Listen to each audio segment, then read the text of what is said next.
Motorsport Park, just 40 minutes away from the Sydney city centre itself, so we're not far out of town. It's an absolutely fantastic track, and we're going all the way into nighttime racing. Jared McLean, welcome, and what a spectacle we've got this weekend. It is the Sydney Sundown event, round 2 of Hi-Tec, and man, we've had a long time between drinks here, but we are back with a vengeance. This is my first time coming to see racing under lights. I went back and watched the replays from last season here at Sydney Motorsport Park.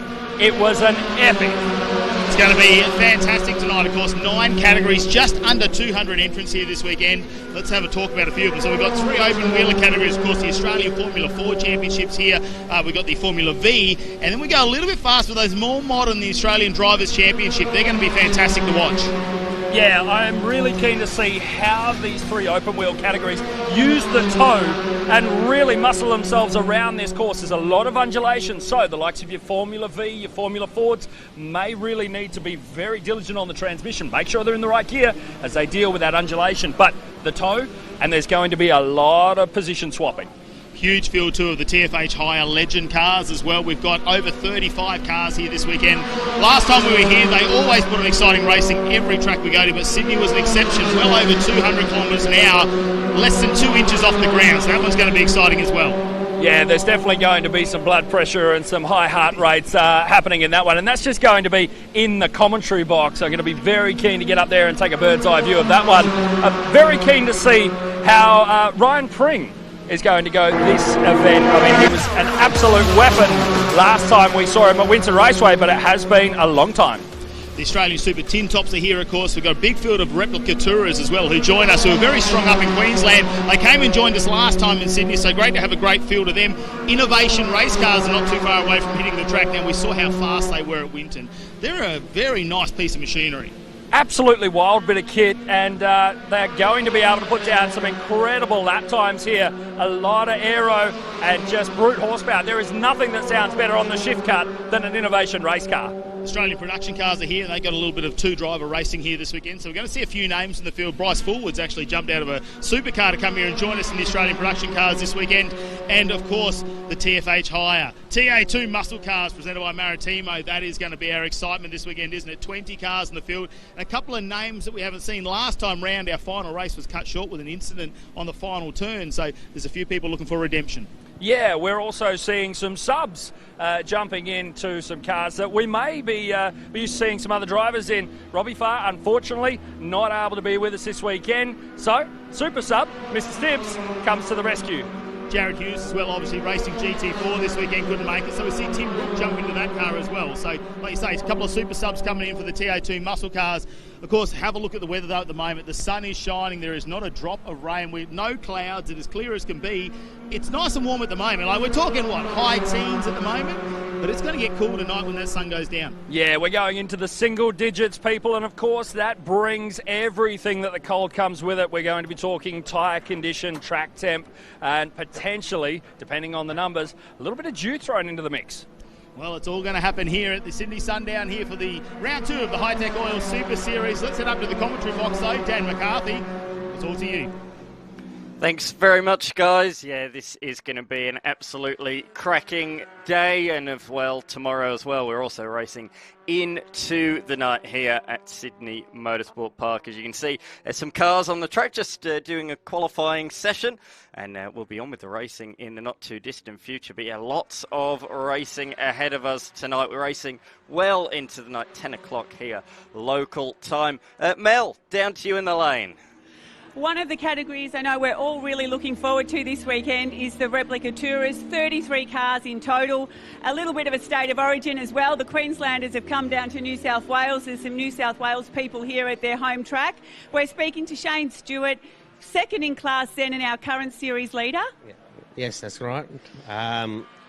Hopefully we can improve on our race pace. We sort of learning the track, and but I think that after the race we'll be pretty good. And you've got some extra laps coming your way because you're also racing in the production car race tonight. Yeah, that's right. We got invited to join the back of the grid, do a standing still start and a half an hour with production cars. So I'm looking forward to that. And so have you got spare tyres to use for that? Yeah, we probably will have to put on some fresh tyres for tomorrow now because of that. Well, hopefully that gives you the time you need to find the extra half a second to catch this guy. That's the plan. That's the plan. And the guy that we're catching over here is Rob Neal. Thank you, Rob. Said he'd never talk to me on camera, so I appreciate you being here. Thank you. So first in class, you're half a second in front of this guy right next to you, but you said you were a North New South Welshman. Does that mean you want to be New South Wales or Queensland? Well, I'm originally from Queensland, now I'm from Sydney, now I'm from northern New South Wales, so been all over the place.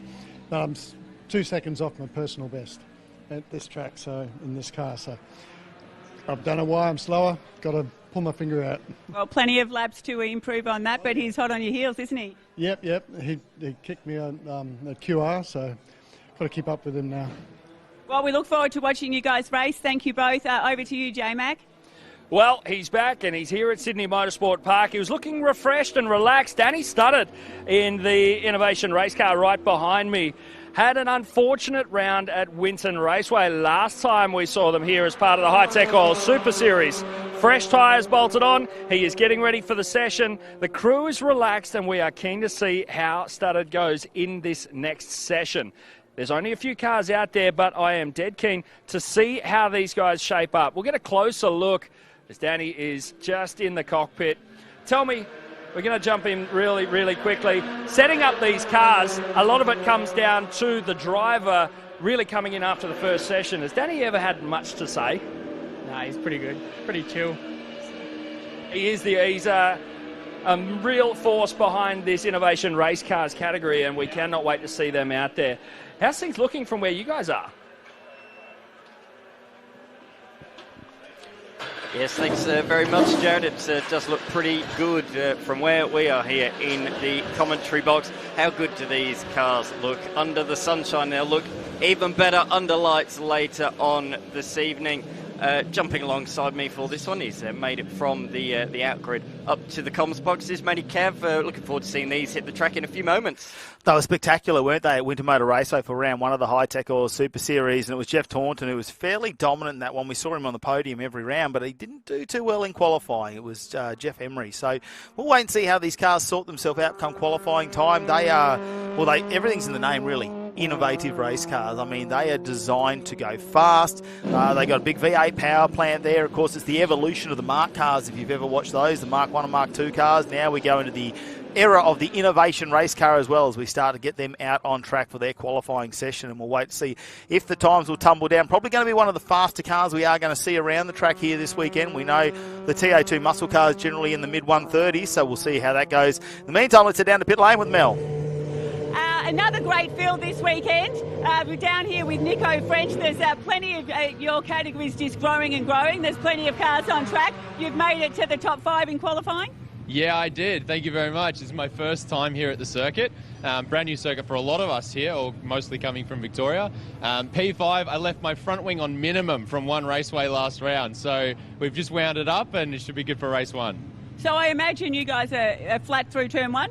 Oh, easily. We're flat through turn 7 across the blind crest. It's amazing. I mean, it must be so much fun. I do envy you a little bit. I think that'd be heaps of fun, especially out here. But it's going to be great racing this weekend, isn't it, with so many cars and some new people as well? It's going to be awesome. I mean, to do a sub 130 lap time here with a top speed of barely 200 k's an hour is just wild. The corner speed's awesome, and the toe down the straight means that the racing and the battling coming into turn 2 is going to be phenomenal. And you've got downforce you haven't even used yet. Exactly right. Fantastic. Have a great weekend, Nico. Thank you very much. Yeah, we talk about that downforce that is going to be critical for some of these hypers as they get around the Australian Drivers' Championship. I mean, Dan, you talk about that for the people at home. Downforce, it's how much it's pushing that car down to the ground and trying to get those tyres to stick to the tarmac. Yeah, they're like current Formula One cars in the sense that they are ground effect. A lot of their downforce is produced underneath the car when they come out onto the track. We'll point it out a bit more to you, but the way they produce it with their big diffuser at the tail of the machine underneath as well. It's a really nice piece of kit, and it's fitting as well. The Australian Drivers' Championship fought out in Australian-made vehicles. Yeah, and a lot of them have not been here to Sydney Motorsport Park either, so that's going to be testing grounds for a few of them. It's great to have so many people joining us here this weekend. Great scenes, as you can see here at Sydney Motorsport Park. I mean, the sun is shining down. You couldn't ask for a better day to go racing here on this Friday afternoon, and we hope you enjoy the coverage. We head into the Sundowner Festival, I suppose. We go under lights tonight. We were talking about earlier, 132 of those lights to light up this track, and talking to a few of the drivers who have been here before, they say sometimes you see more at night time than you do during the day. So it really focuses everything because you can't see the outsides of the track so much. It really brings a massive focus onto that bitumen, and we can see what the cars are doing around. Of course, the excitement of the glowing brakes and bits of underbody hitting the ground is going to be fantastic as we race into this evening. Yeah, very much so. Looking forward to that. We've got a record 9 categories here this weekend. So our pit lane reporters are very busy. And Mel, you're down there. Yes, here with our illustrious leader, a series manager for the Super Series, Kaz. It's only your second round, but the series is going from strength to strength. You must be very proud. And tell us a bit about your job and what you need to do to make all of this happen. Look, the short story is I get to bring the love and passion into the lounge rooms of the people that can't come here, and I absolutely love it. I think I've got the best job in Australia. What's better, you know, high action, petrol, rev heads, and this beautiful racetrack. Yeah, I mean, the vibe is certainly fantastic. At each round, it just continues to grow and grow. There's more categories, there's more competitors, and everyone's just got a smile on their face. It's really heading in a really positive direction, isn't it? It most certainly is. Most people don't see what happens behind the scenes, and we won't go into that because it takes a lot to bring all of this together. But look at it, sun shining, perfect conditions, can't ask for anything more. And good to see, you know, a lot of girls as part of the Super Series as well. You know, there's yourself, there's a lot of others behind the scenes as well, and, you know, we get the job done, don't we? We most certainly do. You know, it's always good to have women in motorsports. We keep these boys in line, don't we? Absolutely. Well, thank you, and congratulations for a job well done. Thank you so much, Mel. Yeah, great to hear from our series leader, really, for us. Keeps us under control, doesn't she? As the innovation race cars start to head out onto track, and this one's going to be an interesting one. Let's have a look at turn 1. Fast and flowing, isn't it, Dan? As they try and maintain that speed, they're really going to have to feather the throttle there. We'll have to pull up hard for turn number 2. Yeah, turn 2, a great overtaking opportunity into the hairpin. One of the great things about this track is there's many overtaking opportunities. You can set one up through the middle sector into turn 8 as well, and around the final few corners there can be overtaking everywhere. It's a real European-style circuit, fast and flowing. 11 corners to get around, 3.93 kilometres. Let's just call it 4 kilometres between friends. You've got to get around there and negotiate these 11 corners, and who can do it the fastest? We're about to find out in Innovation Race Cars' this qualifying session. I'll come out and try and warm these tyres up. Shouldn't take too long in a car like this. Like we say, a more modern car, going to have those big wings and diffusers on them. It's going to really heat those tyres up a lot quicker than when we see some of our lighter vehicles. Jeff Emery, he had a reasonable round in round 1. Certainly showed the pace, particularly in the first race of the weekend, but sadly a couple of incidents, a couple of mechanical problems, and his weekend did unravel a little bit. Mel, down to you.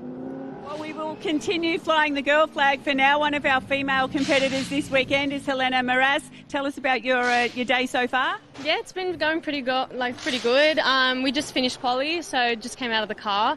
We've come third in class at the moment, and I did my personal best. I got a 151.7, and there's just so much more out there, and that was just the standard we've got for the day. So it looks pretty good at the moment. So you've been doing a fair bit of practice and driving as well. It's been a long time in between rounds? Yeah, it has been. It's been quite a while. I don't have as much advantage as everyone else. I've started, you know, just in the past year. Everyone else has started in go-karts, whereas I didn't, but I'm not going to let that stop me, and we've been doing so well with training. Yeah, it's been going really great. Well, you're doing a fantastic job, and we look forward to watching you continue to get faster and faster. Thank you. Yeah, can't wait for what's to come. Terrific. Back to you guys. Yeah, fantastic field of the Australian Super Tin Top's going to be out here this afternoon. They've got 27 or 28 cars here. It's a massive field for Sydney. 27 cars this round. 13 of those 27 brand new to the series this weekend. It really is taking off at a vast rate of knots, that category. It's been renamed in the off-season, a couple of rule changes, and it's clearly paying dividends. Yeah, and there's a little BMW field in there too. I think there's already a couple of categories depending on obviously the capacity of the car, but that's going to get even more interesting as we break that down a little bit later on. Innovation Race Cars, though, they've got their warm-up lap in, so now it's time. Who is going to be the first to lay down a flying lap out here? I'm very interested to see what the times are going to be. Like I say, TA2 muscle cars around that 130 mark, somewhere in that region there. These cars you'd expect with the efficient aero and the chassis design will be a little bit faster. That we might even see them dip into the 120s somewhere potentially. Let's wait and find out as these cars get around at the moment. Like you say, Emery is the first car out there. Just had a purple sector, and Hollinger just took it off him as well. So he's gone purple in first and second sector. Yes, certainly has. He's not the first one. We're looking at Emery coming around the final corner. New livery for him this weekend. It was a late decision to enter round one, but he's clearly been busy between rounds, and it looks absolutely brilliant with the turquoise little flaps and sponsors on the side as well. West Coast windows, so really good to see. He's the first person across the line. He goes to the top, and Hollinger, despite going purple in Sector 1, is not able to beat that 3/10 shy on the first time around. And here is John Hollinger on the screen right now. What's 3/10 between firms? That's not a lot. We're probably talking potentially a car length out there as they head across the finish line there. These will be doing well over 200 kilometres an hour going to that turn one, and it'll be interesting to see who's going to hold on to the car through that turn one without using their brakes at all. You can hear the car there, fully loaded through turn number 4, just bottoming out there a little bit. So, yeah, that's one of the things. These are low slung machines. They are sports cars in every sense of the word. And, yeah, it's really tight. And as well, just a few tenths behind is Danny Studdard, who is actually catching at the moment. He's 6 tenths faster than Danny Studdard last time by. And that's probably a good thing to do around a track like this. Just use him as a reference point. Just chip away, slowly gain on him. Problem is, these pretty aero-efficient cars, if you get too close, you are going to cost yourself lap time.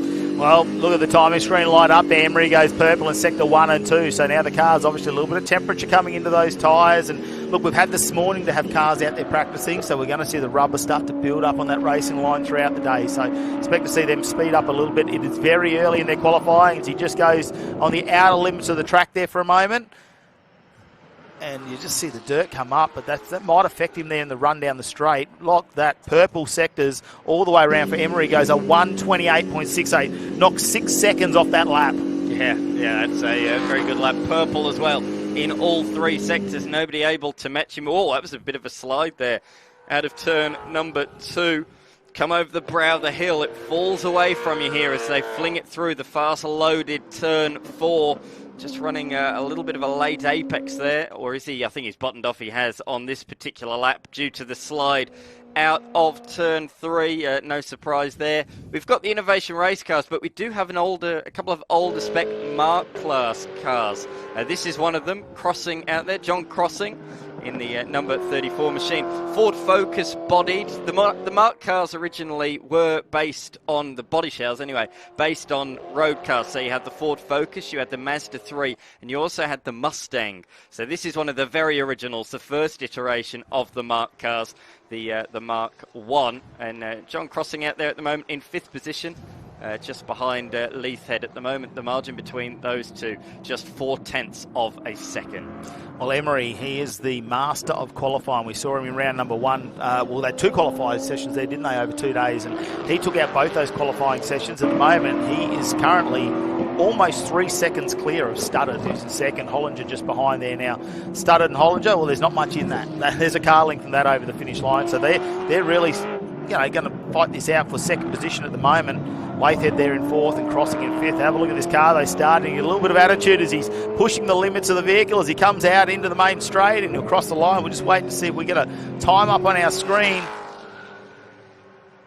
And that'll be Crossing going across, 1:36 that time. So a little bit slower, isn't that? We saw that second lap was a real advantage for most of them, but that car is moving around. Yeah, lost a lot of time there in the final sector. As PB in sector number 2, but sadly for him, couldn't quite finish off the lap with that slide out of the final corner. It's a long pit straight. Start line's pretty far down. It will cost you time all the way to the line if you make an error around that final corner. This man on the screen, purple once again in sector number 1. He's looking to eke out even more of a margin. He goes into turn number 8, the hairpin, the tightest corner.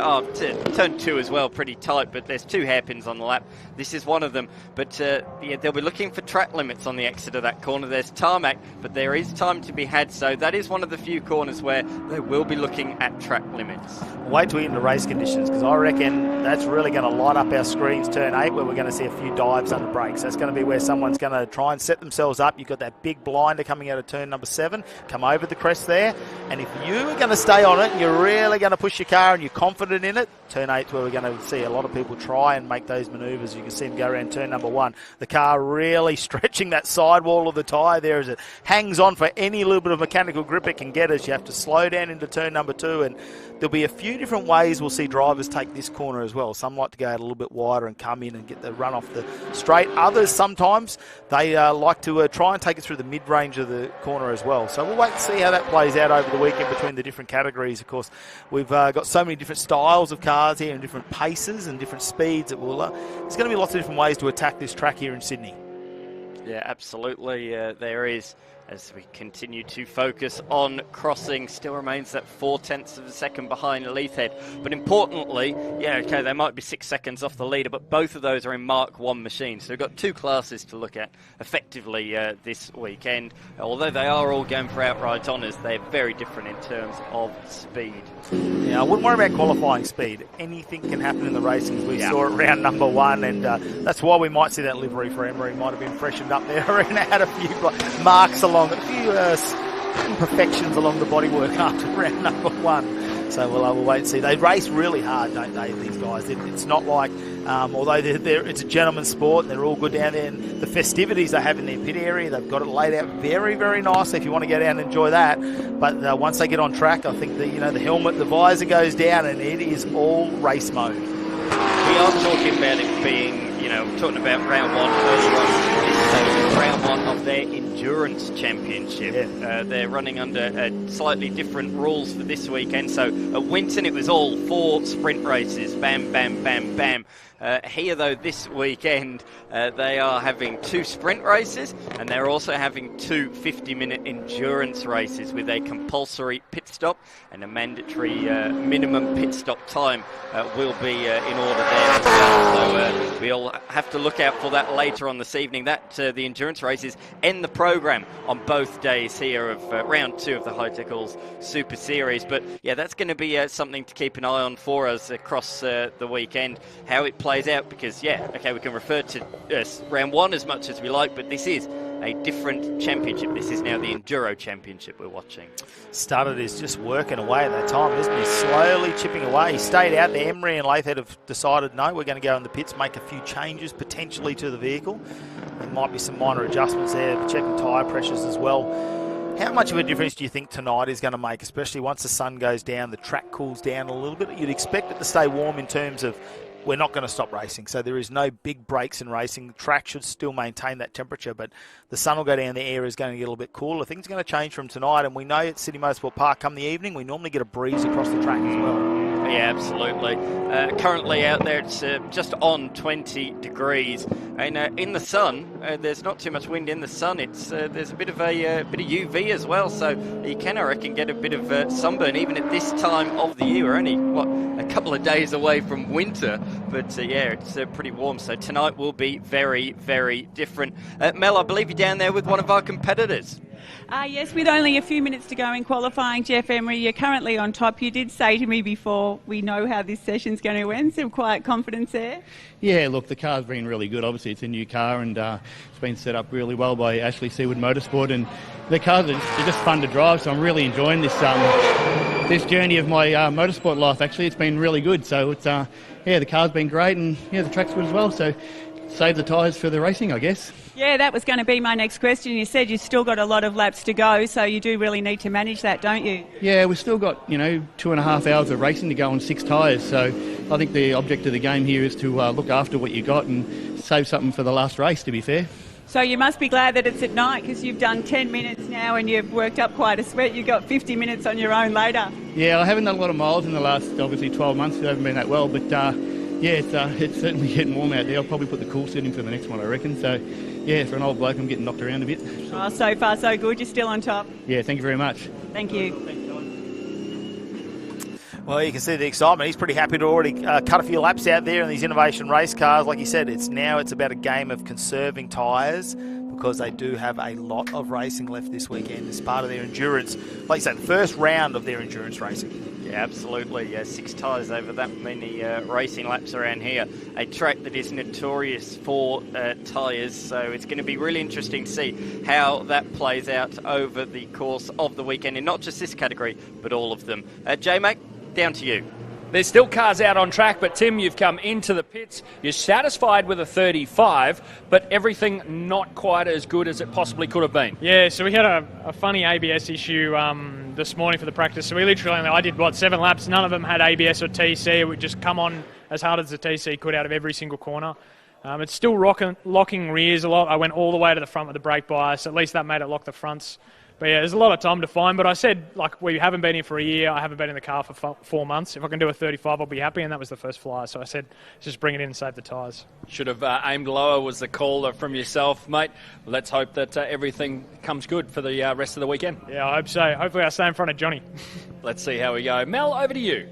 So Danny started P2 for that one. You've got a bit over a second to find. Yeah, he's pretty quick, Jeffrey. To be honest, I'm probably going to struggle to find it, but we'll see what happens. So hopefully just race pace will settle in, but he's very quick. So, yeah, we'll have a look at the data and see if I can find some time. Yeah, I see the team already keen to have a chat and see what they can do to change things, but it's also going to be about saving your tyres, isn't it? Yeah, it is. Basically, we've got 6 tyres for the weekend, sort of controlled, and we've got 2 50-minute races and a couple of 25. So it'll be about managing the tyres and seeing how we last for the whole weekend. Well, judging by the sweat on you guys, 50 minutes is going to be a marathon. Yeah, it's going to be a bit of work around here. Sort of wrestle these things around here. It's you're sort of working hard, so maybe you have to run a call suit, I think.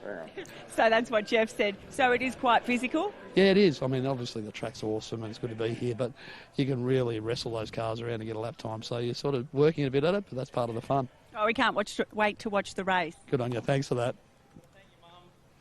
Yeah, great to see him down there and already talk about call seats. I think they might think that through twice come this evening, because it is going to drop. Like you say, the UV index is up quite high, but you're going to see 10 degrees at least drop off of those air temperatures and then take the sun away. I think it'll be cool tonight when they get back in the car. Looking at the forecast, it looks like it's going under 10 degrees anyway, so that's chilly in anyone's books. So, yeah, it's going to be a cold one tonight. It's warm down there in the lane, and J-Mac's down there. Quick session there, but we've got some long running times this weekend, haven't we? Yeah, really long. It should be hard. How are you finding the heat in the car in the dying hours of the afternoon? Not bad in the afternoon, but you still have to run a cool suit in these things. They get hot. Tell me, about 4 kilometres of running out here at Sydney Motorsport Park. A lot of undulation, and it's a very flowing circuit. Is there a particular area of this track that these cars are just on top of their game at? Yeah, turn 1, 3 and 4. Love it. We're looking forward to some action this weekend. Yeah, sure am. See if I can go a bit quicker. Let's go. Thanks, mate. Man of very few words, isn't he, John Hollinger? He just gets the job done out there. Currently sitting third in qualifying session at the moment. It looks like most of our drivers have said, we have qualified enough. We're going to conserve tyres. Interesting to see there, Lathhead, who's having some issues there with the ABS, and that's going to play a big factor in the traction control as well. So that's going to be a big factor for them if they can't get that fixed, because that's the idea of these innovative race cars and these marked cars, is they're very modern. Try and get the most out of the vehicle. Yeah, 100%, absolutely right there. Yeah, you need to maximise what the vehicle is doing. If you've got problems like that, that is only going to be costing you lap time, because an unpredictable car is not a fast one. So it looks like all of the cars have come in the lane, and that does mean that Jeff Emery is our pole sitter for this one, and we'll start the sprint race later on this afternoon from that pole position. And it's such a immaculately presented machine. I really look forward to seeing them under lights later on this evening. There, though, is the man started from third position, John Hollinger, who we just heard from. surprising how much data they actually get out of these cars as well. When you see them sitting there, the race engineers, what they can go over, the braking, they can tell you brake pressures, cornering speeds, everything like that. There's a lot of data that they really have a look at with these cars. So there is some very finite adjustment in the suspension that they can make as well as some major adjustment, but they can really get that car narrowed down. Now have a look at this. The noses are coming out in the sun. We saw a few cheeky teams putting their tyres out in the sun a bit earlier, just getting them warmed up here. The Goodyears are gone on to the TA2 muscle cars presented by Maritimo. They are about to hit track very, very shortly as their qualifying session about to get underway, all thanks to TFH Hire. That one's going to be a big one this afternoon. 20 of the muscle cars are going to go around Sydney. Last time here it was explosive, and at the end, well, there was a big incident there, and Mark Crutcher, unfortunately, was the worst out of all of that. Brad Gartner is back here for the third round of the TA2 muscle cars as well. Now, last time he was here, that was a brand new car that was not very brand new after round one. So he'll be looking for a little bit of redemption. He's got his mate alongside of him who was a former teammate a couple of seasons ago. Of course, Stibbs is back, filling in for Robbie Farr this weekend, who couldn't make it here just for this weekend. So they've put the team back together, I suppose. That's just going to be great to see. Yeah, it certainly will be. This session about to get underway. So we can see the cars rolling out. It's going to be Brad Gardner who rolls out of the lane first. The South Australian runner-up in the series last year. And jumping in the box for this one, for the first time this weekend, it's Matt Nolte. Thank you, Dan. Great to be here. Sydney Motorsport Park and a beautiful Friday afternoon. Can't wait to go racing under lights later on tonight, as you boys pointed out correctly. It's nice now, but it'll be very chilly. We'll be in the single digits come race time, which will be about 8 o'clock local time here as we ride on board with Lee Stibbs jumping into the car that Robbie Farr would normally drive. And Stibbs, the South Australian, had his first run earlier today on the Goodyear tyre. Mixed reactions on how he went in that first session, just getting used to the fact he's not with that bag tyre, the Who's Your Cross ply that we run the last few seasons in the TFH Hire TA2 Muscle Car Series presented by Maritimo. But this really is going to be a fast session. Our 10th visit here to Sydney Motorsport Park since 2018, and the pole record last year, 1 minute 32.0822. And Matty Cav, the record here is also for the closest pole margin ever, 0.0137 of a second in this session in 2024 between Haynes and Hazelwood. Can we do it again today? Well, Winton, we had our third closest, so I'd say the survey would be right on this one. Ironically, they're not actually out there at the moment. They're not racing, but they are both down there in the pit and they're crewing for somebody. So we've got them here. Will they transfer that knowledge and that pace into a couple of our drivers we've got racing this weekend? Well, no one's come close to Aaron Seaton over the years here. He did 4 straight when we first came here back in 2018. In fact, the first ever session was in torrential rain, a 154.4 on that day. No chance of that. It's beautiful to see. I was only here 3 weeks ago for the drag racing. You can see in the background there, this massive facility we have in Sydney. The difference in 3 weeks, and I've been away for a week overseas, there must have been a lot of rain here in the last couple of weeks. It has been coming down in sheets really throughout Sydney, hasn't it? A lot of flooding we've seen up in northern New South Wales, and a big shout out to all of our fans up there. We hope you're doing well, as we saw the water flowing through Taree and places like that. Incredible. So there's been a lot coming through. It is nice and green at the moment, and well, let's hope it stays that way this weekend, because we have seen some fierce competition, and we hope they keep it onto the black track at the moment. It's going to be I'm just warming the tyres up there. It's a very different warm-up procedure to what we saw from the old tyres, isn't it? We don't see as much swerving. It's more about braking and really trying to get the temperature into the brakes and the tyres that way. We'll spread them out. Another one this weekend is going to be Brock Payne, I think, who's rejoined us in the series. Now, last year, Formula RX8 champion. He went all the way down to the final race there with Rob Bowden. Now he's managed to get the funds together to create his own team here in TA2 Racing, and he's a fierce competitor as well. Although he's not really in the championship, I suppose. He's missed out in the first 2 rounds. He's very competitive in his brain, so we'll wait and see how he goes this weekend. Also missing Jared Hughes this weekend, who's dominated the series so far and scored the pole with our mixed grid that we had at Bathurst with the Hi-Tec Oil 6 hour. That was funny watching the 2 Hi-Tec cars here. Brad Gardner got going and decided to abort that lap before they got up to turn 2, so maybe he's not satisfied with the temperature in these Goodyear tyres. And Lee Stibbs, the South Australian driver, both these two flew together to be here on Thursday, and Stibbs jumping into the Robbie Farr car. We hope to see Robbie Farr back at some point with the Hi-Tec Oils team prepared by Waltec Motorsport. But for now, Lee Stibbs, whose car ended up over in New Zealand. It's running in TA2 New Zealand competition now as well. So it's good to see the Mount Barker-based driver. It's in the Adelaide Hills, very cold part of Adelaide right now. I might add too, you won't see too many double-digit numbers there over winter time, but he's here thawing out today and back behind the wheel of this beautiful Chevy Camaro down at turn number 8. Ben Gomesol's just lighting up our screens at the moment. You see a purple sector there, currently sitting in 3rd position, but I mean, they're on their first flying lap. He's currently leading, or he's 2nd in the championship as well. So Ben Gomesol's going to be one to watch out for this weekend, new to the TA2 muscle cars as well in that category. So we're on board now with Stibbs and have a look at the 66.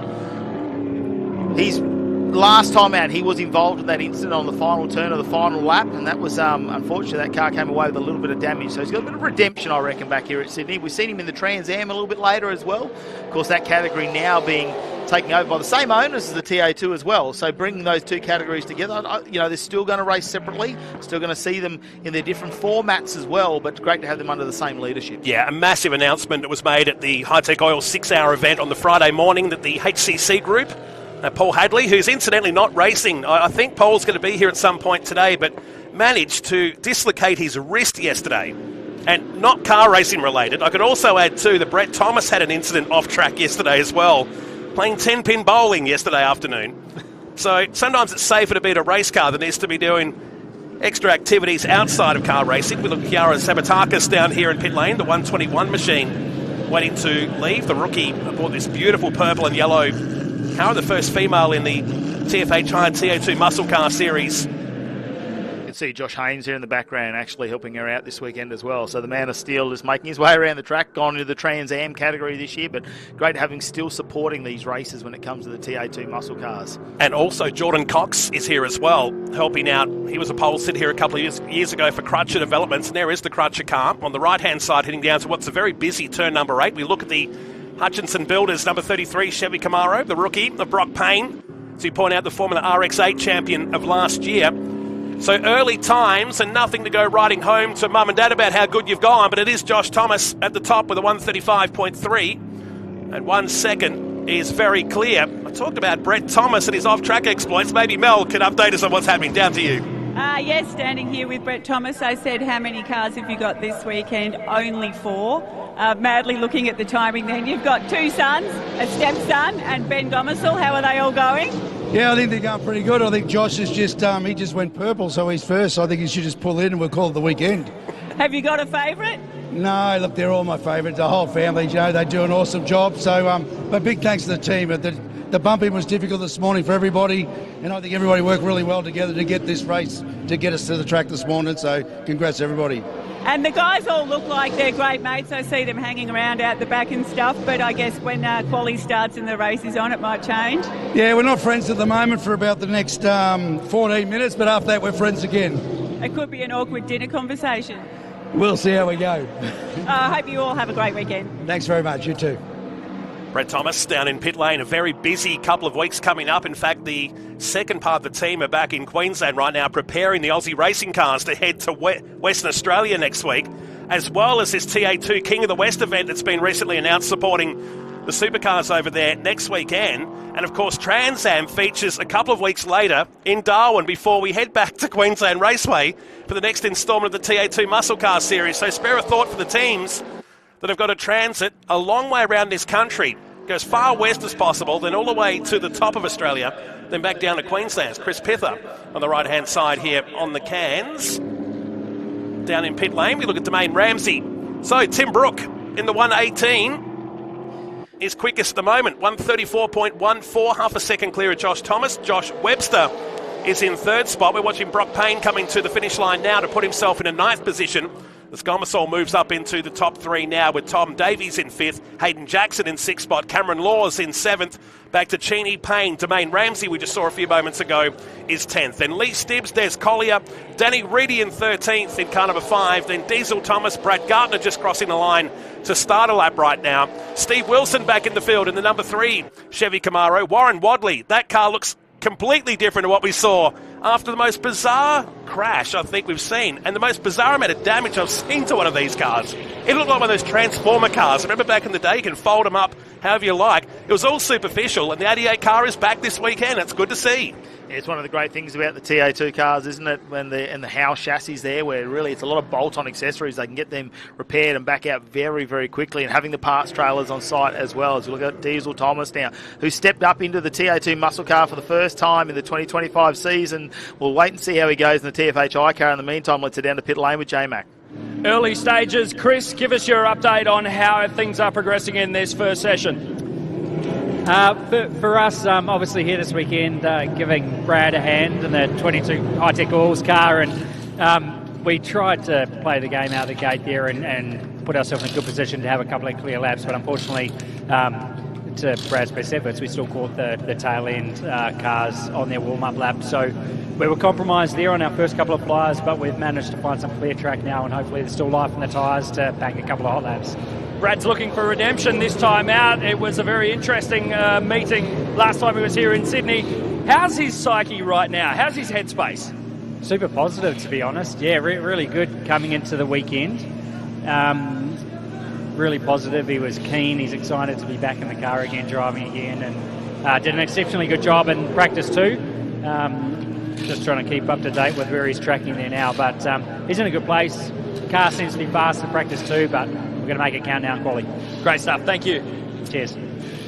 Man with a lot of experience, Chris Pither. Great to have him on the cans. Talking to Brad Gartner that we're watching now coming out of turn number 2. So they kind of snookered themselves a bit, didn't they? Hoping to get out of the pit lane and not catch the traffic. That's the advantage of being the first cars out there. But obviously a few of them towards the back of the field there were taking their time getting around to start their lap. So riding car now of the Hi-Tec Oil Chevy Camaros. He seesaws away at the wheel of the 22 Chevy, up through the left-hander at Brock's 05, across the curb where they're being watched, going across track limits. These guys and girls will exploit that as much as they can.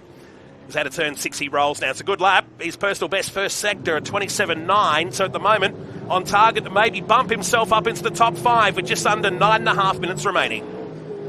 Yeah, there's a lot of cars now starting to go back into pit lane, make some minor adjustments. So now with the time, while he's got a little bit of clear track. Of course, last year's runner-up in the championship missed Bathurst, though, the last round. So he's hurting a little bit in the championship points. If you're looking for a big comeback in the second half of this season, I mean, we're only into round 3 of their racing. And, of course, they want to see the Hi-Tec Oils. Of course, the Pitman trucks on the front as well. Great to see that we've got a couple of the truck races down here this weekend as well. In the background as part of the festivities, I suppose, here, the Hi-Tec Oils Super Series. It's an iconic name, the Pitman trucks. If you remember the movie Kenny, they featured well in that, in the big Calder Park Thunderdome race during the movie. And the Pitman family have been around for many, many years when it comes to trucking down there in Victoria. He goes through and goes up in 8th position with that lap, headed by Tim Brook with a 134.14 and only 3 laps on the track. The key we need to look at here is how many laps these cars are going to do. We haven't been here before on the Goodyear tyre, so we're not sure how long they're going to last during the race. We certainly saw at Winton that they could stand to the heat because that was a mighty hot day there back in February, but we don't know here with the more faster flowing corners that we have at SMP.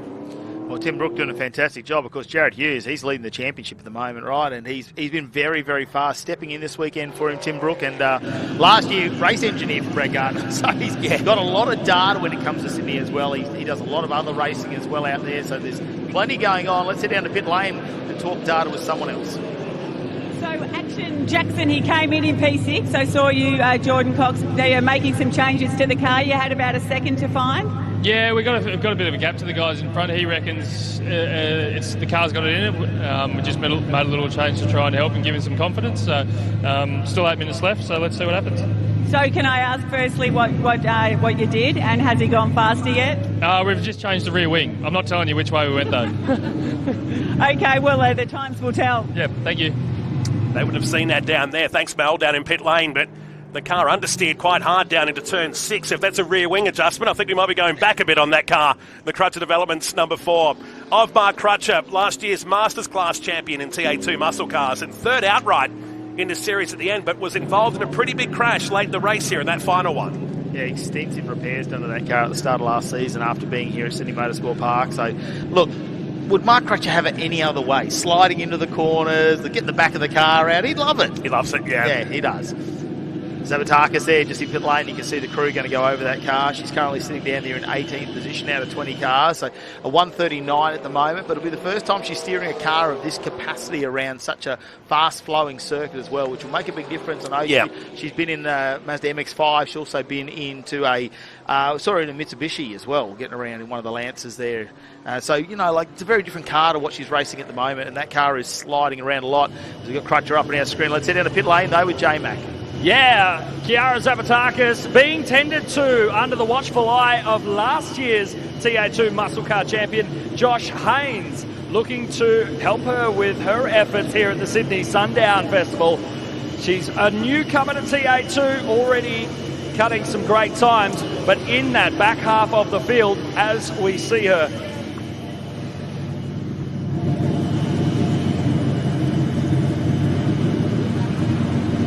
Okay, Josh Thomas currently in P3. You had the fastest lap there for a while. Your dad was madly watching the phone, but you've said you're happy with P3 for now? Yeah, pretty happy with it. It was a decent lap. Probably had a bit more in it, but happy where I am. We got a second qualifying tomorrow, 2 races today, and Sydney can obviously be very hard on tyres, so I'll park it, and wherever we end up after the next 5 minutes or so, we're pretty happy with.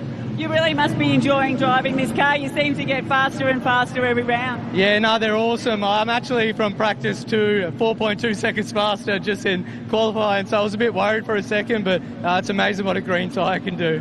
So tell me, out of all of your teammates, who do you want to beat the most? Oh, definitely my little brother. We got the most competition, but no, I'd like to give old Benny Gomersall a go too, and looking forward to racing the boys. Yeah, have a great weekend. Thank you. Cheers. Rivalries have always been big in motorsport, but when it's sibling rivalry, I think it just goes to another level, doesn't it? Oh, definitely. And he's got his brother-in-law there as well. So there's plenty going on within the family dynamics of this. And have a look at his brother right now. Diesel Thomas on your screen in the number 18, currently sitting down in 12th position. So he's got a little bit to make up, but he's a few years behind, I suppose, in experience. But he's only got to make up 1 second, really, and he'll be tapping on the door there to see if he can try and get a position over him. Josh Thomas in 3rd position at the moment. Now, in their back pocket, Todd Hazelwood is down there, and he is crewing at the moment, going over all the data, just trying to massage these cars a little bit, give them the best input, I suppose, into their brain to try and get them around this circuit and try and make up their time, because imagine TFH trying to lock out that top 5. It'd be amazing. Be good to see. 4 cars in the pits, leaving us with 16 on track, so quite a busy 3.9 kilometre Sydney Motorsport Park course at the moment. Diesel Thomas on a good lap here. His fastest second sector, and this is a massive wide for Ben Gomersall, and just kept it on those very aggressive sawtooth curbs. I thought that car was heading to the outfield, so there must have been a tap of the brake there for the man that wrapped up the round at Bathurst a couple of weeks ago, and should, if he has a good weekend, move back into the series lead in the unit racing TFH Racing Prepared 35. In car with Diesel Thomas as he moved up into 11th position with that lap at 35.8 to be 1.6 seconds away. Headed by Tim Brook, who's been back in the pits for nearly 8 minutes now. Ben Gomersall, Josh Thomas, then Webster, Davies, Hayden Jackson, Cam Laws, Brad Gardner, Graham Cheney, and Brock Payne. J-Mac, down to you.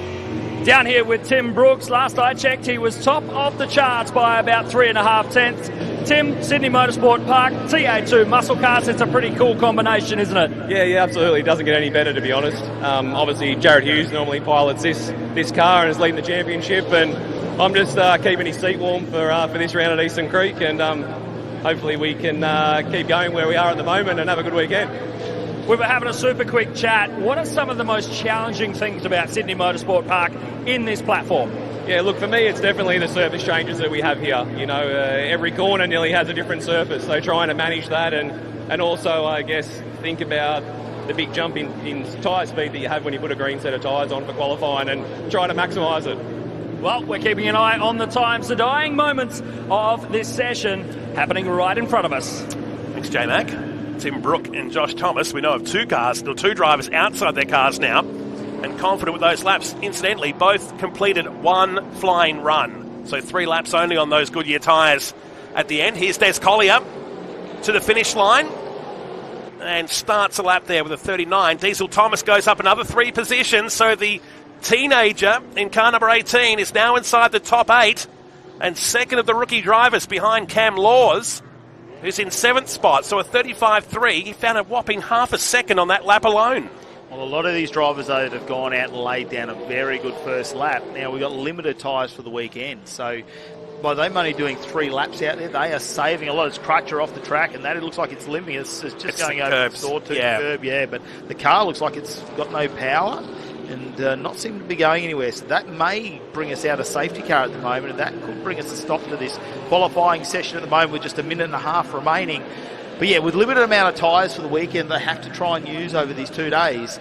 Those drivers that have gone out there and done their times within 3 laps probably should have a better advantage coming in tomorrow's racing. Yeah, and keep in mind it's another qualifying session tomorrow as well. So today is an unknown from all out right now. You might think that's yellow still waving down here, and there's only a minute to go, so they might go down to the wire here with this session, or they might pull already. Seems like he's in a safe enough position with a yellow as Steve Wilson crossed the line in the beautiful blue Chevy Camaro, car number 3, that goes 140.9 to be 19th position on his return.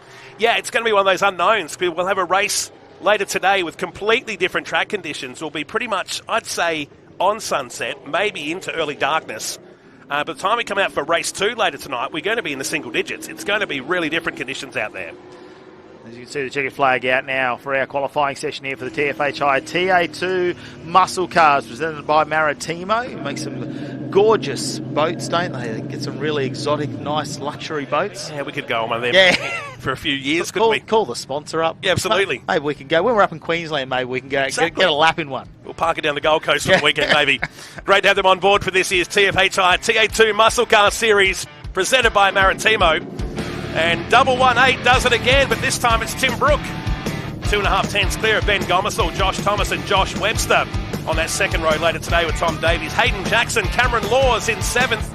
Diesel Thomas, Brad Gardner and Graham Cheney. Good run for Cheney inside the top 10 with Brock Payne. His first run in the TA2 muscle car nets 11th with Domain Ramsey, Lee Stibbs, Des Collier back in 14th. Danny Reedy 15th, Mark Crutcher, who stopped on the final minute of the session, with Michael Coulter back there in the 17th spot. Zavatakis in 18th, Wilson in 19th, and Warren Wadley completes the top 20.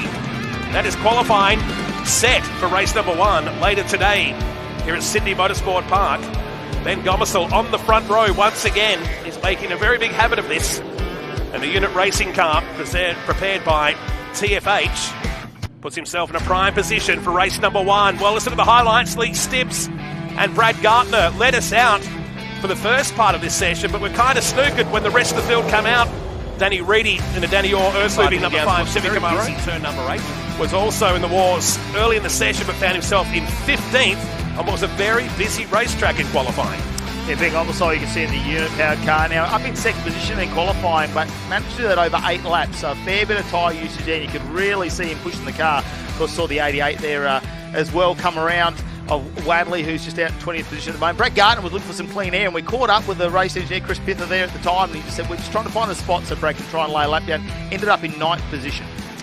This was Hayden Jackson, the sole Dodge Challenger, and we're all inching for another one to come into the series at some point to balance up this Chevy versus Ford battle, a tribal warfare that's been going on in TA2 muscle cars.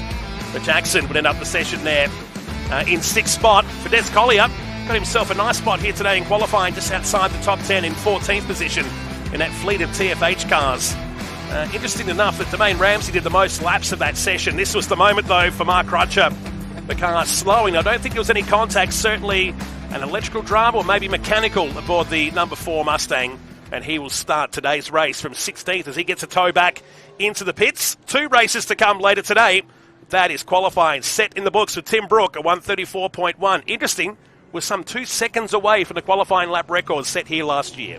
And that could be the change in the tyres, but under 2 seconds separates our top 13. So we think 13 cars, not too much difference between all of those. Is going to be very interesting when it comes into racing as Matt Nolte leaves us here in the commentary boxes. We see Mark Crutcher getting towed back in the Crutcher developments.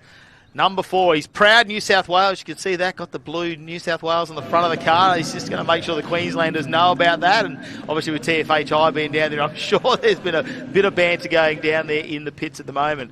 Of course, we've got our Formula Vs heading to the track very, very shortly as we Welcome back, Dan McCarthy, into the commentary box. You can see there some of our cars going to be towed into scrutineering because they will be checking certain things. Parc ferme, as they might like to call it sometimes. Go down there and check the weight of the vehicle, maybe go over a few other minor technical checks just so we can try and firm up what is happening qualifying with Tim Brook there being the number one with just 3 laps out there. Dan, that was wasn't mucking around, Timmy Brook. He's got into a fast car. We know Jared Hughes has been super fast in it, but to get another driver in and do the exact same thing. Now, Tim Brook hasn't done a lot of laps on the Goodyear tyre either. We've seen him be very impressive in a TO2 car in previous seasons, especially our 2 driver events where he's come and laid a few laps down, but to have him come out on a Goodyear probably for the first time and do what he's done, that's very impressive. Oh, it certainly is. Shows the calibre of driver that he is to do that. Come in first round of the season as a substitute and put it on pole position. But we are, Matt, about to go racing for the first time today. Formula V's the first race out there. We see the cars heading out of the dummy grid out to go around onto the circuit to form up. Very much looking forward to this one. This a round of the Australian Formula V Championship. So this should be an absolute cracker. Real high quality names throughout the field. Kinsella and Reynolds on the front row of the grid. 2 stalwarts of Formula V action. Well, it's what can we say? Already had qualifying done for these cars. They're going to get there. A little Volkswagen engine on the back of these things, if you've ever wondered, like the little 1600 hanging off the back. Probably an older car, I would say, a more mature car that's done. They've been around for a lot longer, this category of racing there, but there's a few updates when it comes to the chassis, isn't there? Yeah, absolutely, yes. There's several different ones. We'll talk you through that as the race goes on. But yeah, these guys, there's 2 classes, 1600s and 1200 cc's, so we'll keep an eye on that as well as the racing goes on. But we can see the great drone shots of this Sydney Motorsport Park layout. We're using the 3.93 kilometre layout for this one. And there's going to be 16 starters in what is going to be an eventful race. A track well suited to Formula V's. We're going to see a bit of slipstreaming on pit straight. That's going to be the main overtaking opportunity down there in towards turn number 1. But I'm interested to see as well through the back section of the circuit, the middle sector, how whether we're going to see much overtaking around there.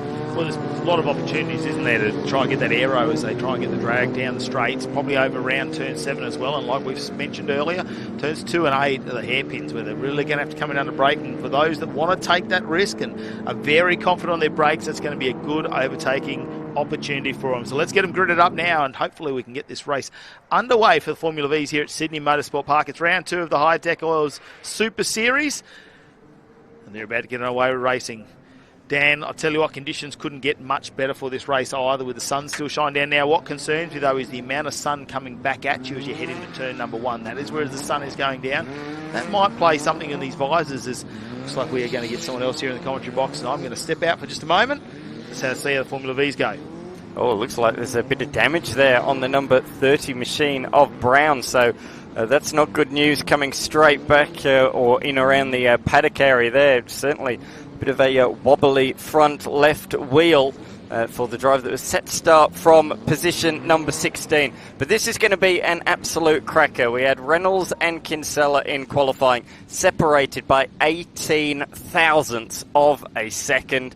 So if that's anything to go by, this race should be an absolute cracker. You can see a bit of a gap there, a couple of vacant grid positions. It was an eventful qualifying, but hopefully we have a trouble-free race. We're underway here at Sydney Motorsport Park. Pretty even jump from the front row of the grid, but I think it's actually Kinsella, and it is, who's got the nose ahead. And we'll pull him front in towards turn number 1. As well, it looks like Sparks got Porter as well for position number 3 as they fan out towards turn 2, the tight hairpin. And Jared is alongside me in the comm spot. Oh, big lock up there from 4th place, and it's out wide. That should be Porter in the 67 machine, if I'm right.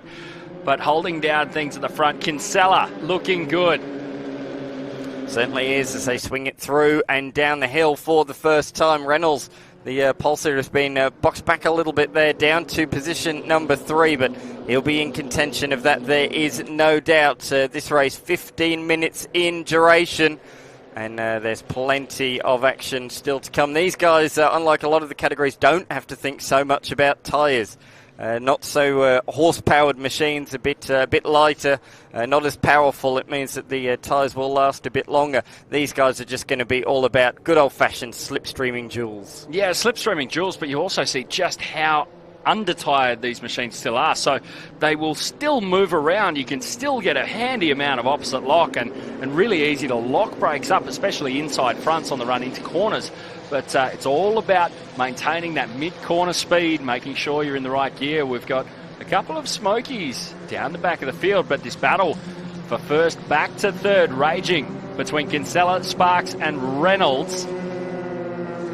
These guys have joined us on the Super Series on several occasions, and they'll do so a couple of times this year. Reynolds running two wheels through the dirt and dust on the outside of the circuit. Doesn't appear to have affected his run too much. They've all swung to the inside of the circuit. Kinsella goes ultra defensive, and we're going to go 3 wide into turn number 1. Who's going to yield? The answer is absolutely nobody. They're 3 wide around turn number 1. Wow, lap 2, and the action is already being turned up a notch. Surely someone's going to have to yield here. Who's it going to be? Kinsella's on the inside. He broke a little earlier than the other two, but they've run wide. He's coming back up the inside on the exit of the corner, but he's on the wrong side now for this corner. So through goes Spark into the lead, and it looks like he's going to be followed through by Reynolds. Yeah, Reynolds did a fantastic job to hang tough all the way through turns 1 and 2 and ultimately has elevated himself up. Big bit of oversteer there from our race leader Spark out in front, but Reynolds, a force to be reckoned with at this point of this race. Just over 12 minutes remaining as they drop in single file, and this battle between the top 3 has dragged up McDonald and Porter into the mix, now barely a car length off the back of Kinsella as they make their way up over the back of the track. Through they go. As you say, there's could be a couple more as well joining the fight. We could quickly have a 7-car train at the front of this field. Just an amazing amount of oversteer there from Reynolds in the 78 machine, that white car in that top 3 as he holds it flat to the firewall. Really cutting a menacing figure over the back of the number 47 of Spark as they make their way through the final couple of corners here on this 4-kilometre circuit. Both Reynolds and Kinsella, a many-time champion in this series. Both of them were tied on 4 apiece last year and were fighting all season long. Here we go once again for the race lead around the outside for Reynolds, but look at Kinsella, the big slingshot all the way from 3rd to 1st in the blink of an eyelid. A fantastic move there, really got not only the toe but also the side draft and was able to really put that together. But all of a sudden, now we have McDonald and Porter into the mix, 2 abreast, and just about cutting the nose off of Reynolds there was Kinsella, your race leader. This is absolutely fantastic, isn't it? This has certainly got us excited for what is to come later on this evening. This has certainly whet the appetite, that is for sure. As they go in, tip it down the hill towards turn number 4. You can make an overtake there, but it will compromise you for this corner, turn number 5, and we can see the different lines playing out in front of us. Porter, currently running in 4th in the 67 machine, has cut a fine figure in the first 2 sectors, going pink, and currently sitting on top of a 47.28 PB lap time, and is showing some teeth from 4th place. Underneath the bridge they go and around Corporate Hill towards turn number 6. The top 3 have ever so slightly broken away as those 2 behind fight tooth and nail, but I don't think that'll be for too long by the time we get to the straight. I'm sure they'll be right back behind once again. But this is what we've come to expect over the many, many, many decades of Formula V competition. Just good old-fashioned slipstreaming. This is absolutely stunning racing. I've never had the chance to actually call Formula V in the past, and this is definitely living up to and exceeding expectations. We check out things happening back there with Ogden and Butcher. Back to our race leaders now. Kinsella under attack from behind and about to be from the outside of turn 1. Reynolds drops back in to cover the inside line from a hard charging Porter into turn 1. They fend 3 wide once again. This time Reynolds on the inside. for the turn 2 hairpin. He makes the move, but look, around the outside, later on the brakes with the preferred racing line, goes Spark. Good move from him once again. Back to the front. Kinsella across the line in the lead. He's been shuffled back to third, and they're down the hill for the first time side by side. We haven't seen this yet, so this shows that the intensity is now beginning to be turned up just a little bit midway through this motor race. Oh, Reynolds there showing his authority, going, no, sorry, mate, you're going to have to think of a better way to overtake me than that one. As a result, though, Spark got checked up, and he's going to lose a place here to Kinsella, and he might struggle to hold on as well to ahead of those cars behind, but he will be all right on this particular occasion. But look at that, a little bit of dueling and a little bit of pressure from those behind, a little bit of compromised lines, and look, Reynolds has been able to pull out a little bit of a margin as the 47 shows the nose. Yeah, Reynolds has really stamped his authority over this front pack as we dwindle down the minutes. Just over 8 minutes remaining. It's a battle pack of 5 cars out in front. Reynolds, Kinsella, Spark in third, Porter and McDonald round out that top 5. Quick lap time at the moment belonging to Porter with a 147.28 on lap 2.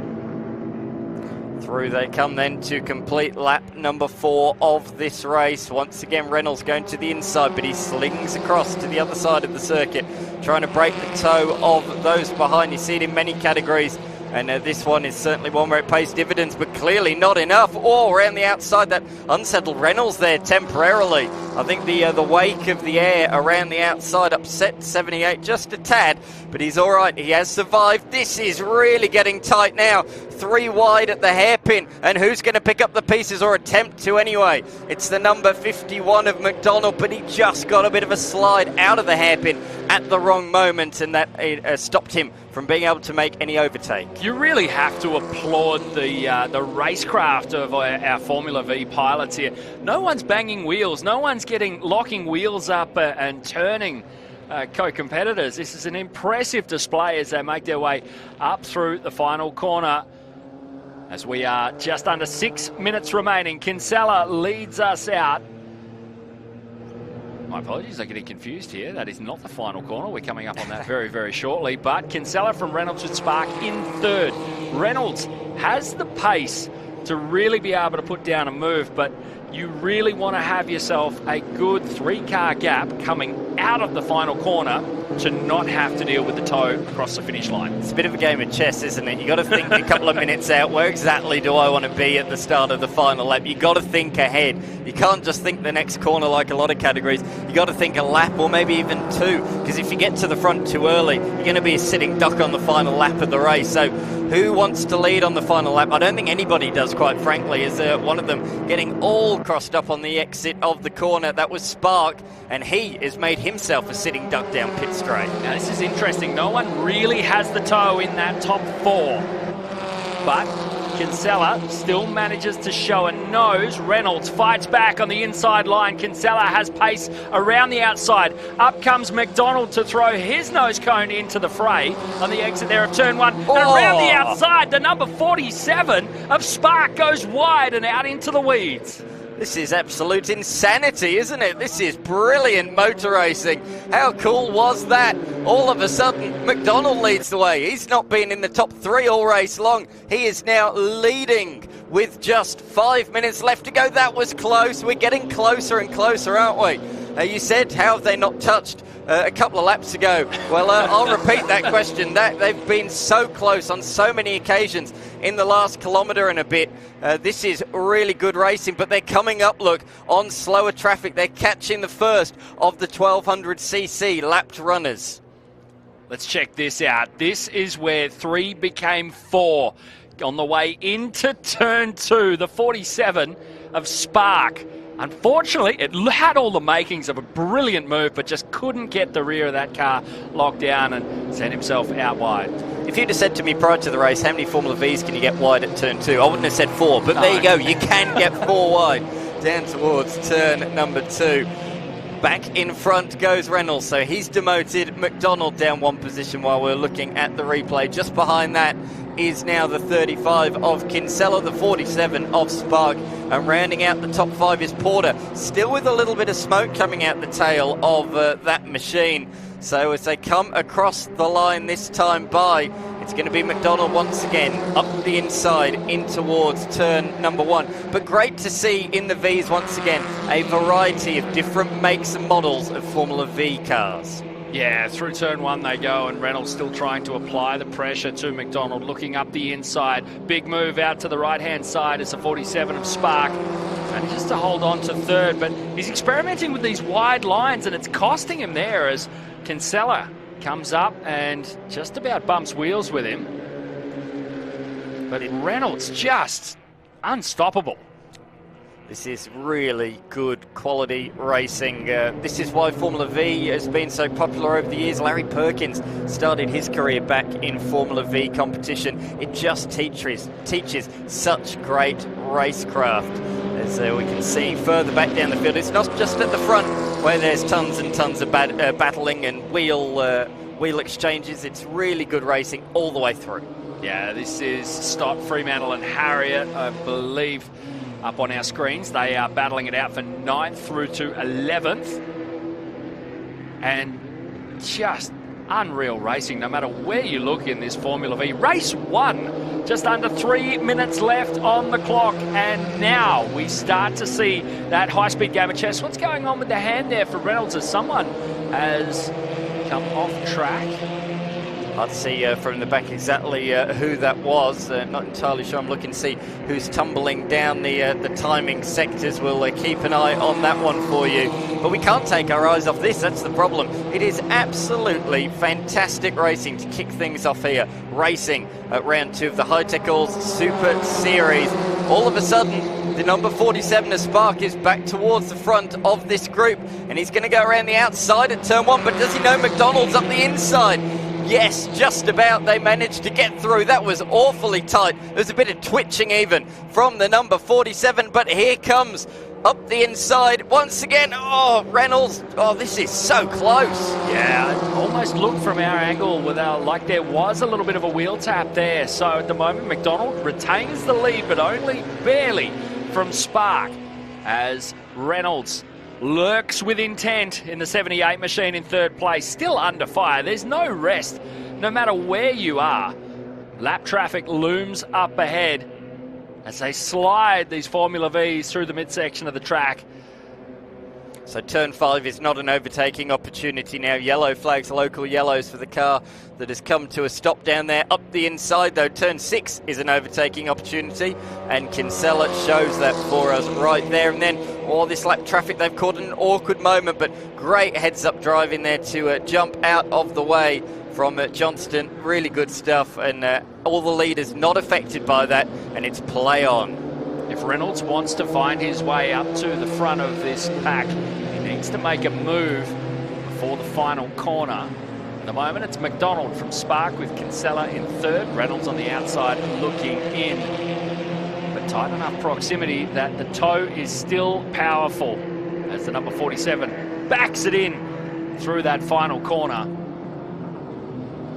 Nice exit from everybody there, and you can see this is all in a snake zigzagging across the race circuit. We're getting down to the end now. This is where they're going to have to play their joker card, but who's going to play it best? In fact, the checker's been thrown early, so McDonald has taken the race victory. He didn't lead for much of that race, but he led it when it mattered. He took the victory by just 1/10 of a second. The top 5 within half a second. Wow. That is absolutely astonishing racing as we check out the run from Harriet on Fremantle across the line.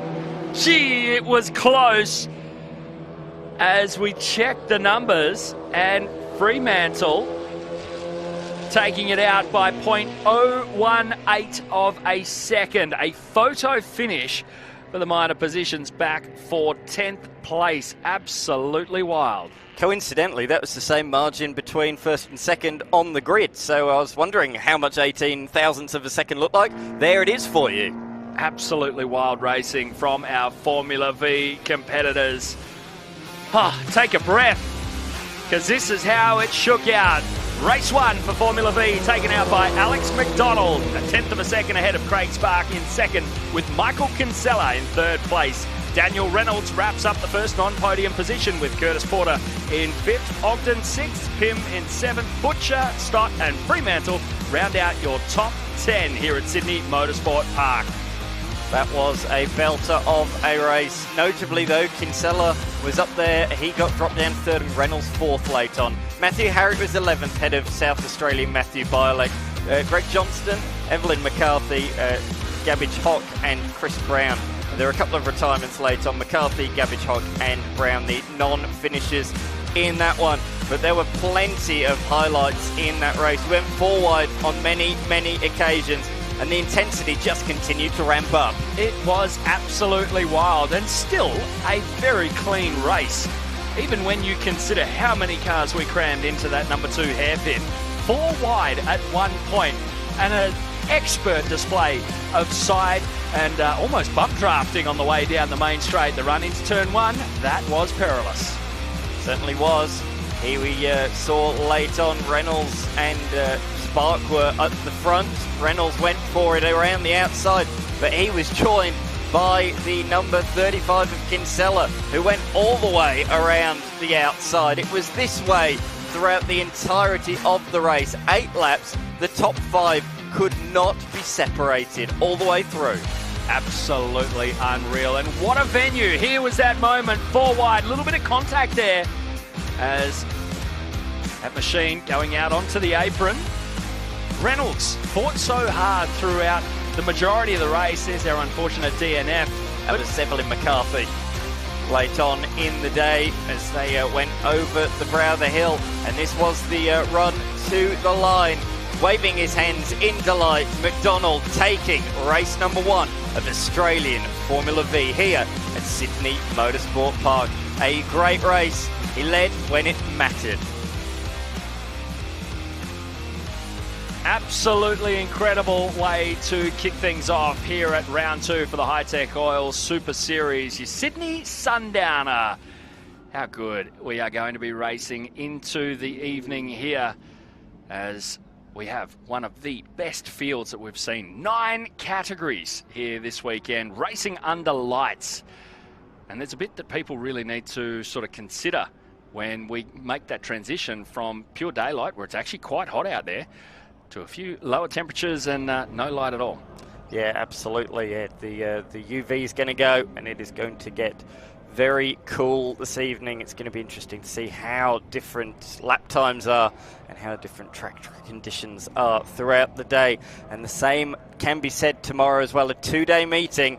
It's going to be quick fire action here at Sydney Motorsport Park, and we can see that with the Replica tourists driving out onto the racing circuit for this race.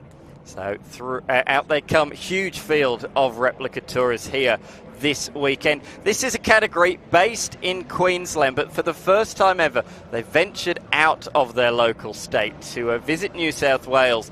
And boy, oh boy, what a field that have joined them. I spoke to a couple of the category managers a couple of weeks ago, and they said, we can't believe how many people have taken up the opportunity to drive these cars here this weekend. So this is new territory for many of these machines. J-Mac has jumped out of the box. He's going to jump back into the pit lane. A very busy man here this weekend. So Matty Cav is alongside me for this one. A field of over 30 cars. There's such a huge variety of machines. I think I absolutely love the variety. That's where it comes from, the Replica Tourers. Like you say, obviously a strong contingency up there in Queensland, but quite a few in New South Wales.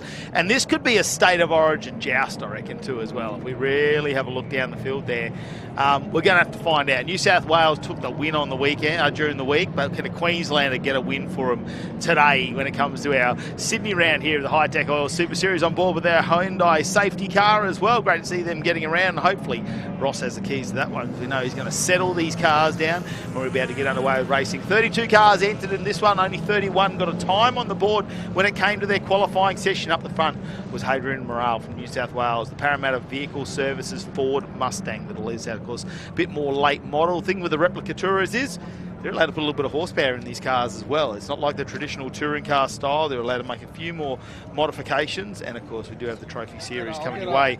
That pretty epic round number 1 as well down there at Queensland Raceway. In the meantime, let's head down to pit lane with Mel. Well, sorry, Damon Sterling, I've just woken you up there, having a little break after qualifying P2.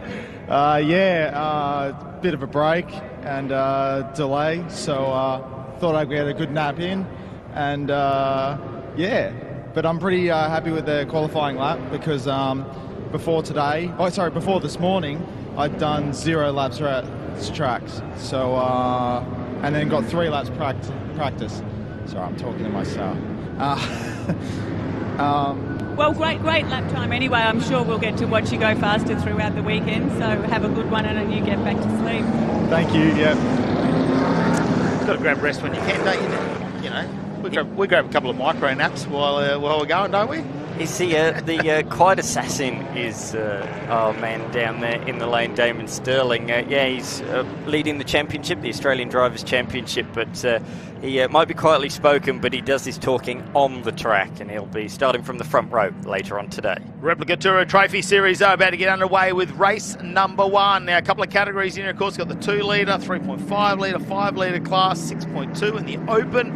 So we're going to have to try and dissect that as they go through the race as well. Rolling start, you can see, they're grabbing a couple of gears there, a little bit of fuel coming out those pipes, raw unburnt fuel, but we have such an amazing field of vehicles. Have a look in the front row. You've got a late model Mustang, and alongside that a VK Commodore, one of the Group A specialists that was back in the 80s. And have a look at this start down into turn number 1. Looks like we're going to remain a couple of wide there.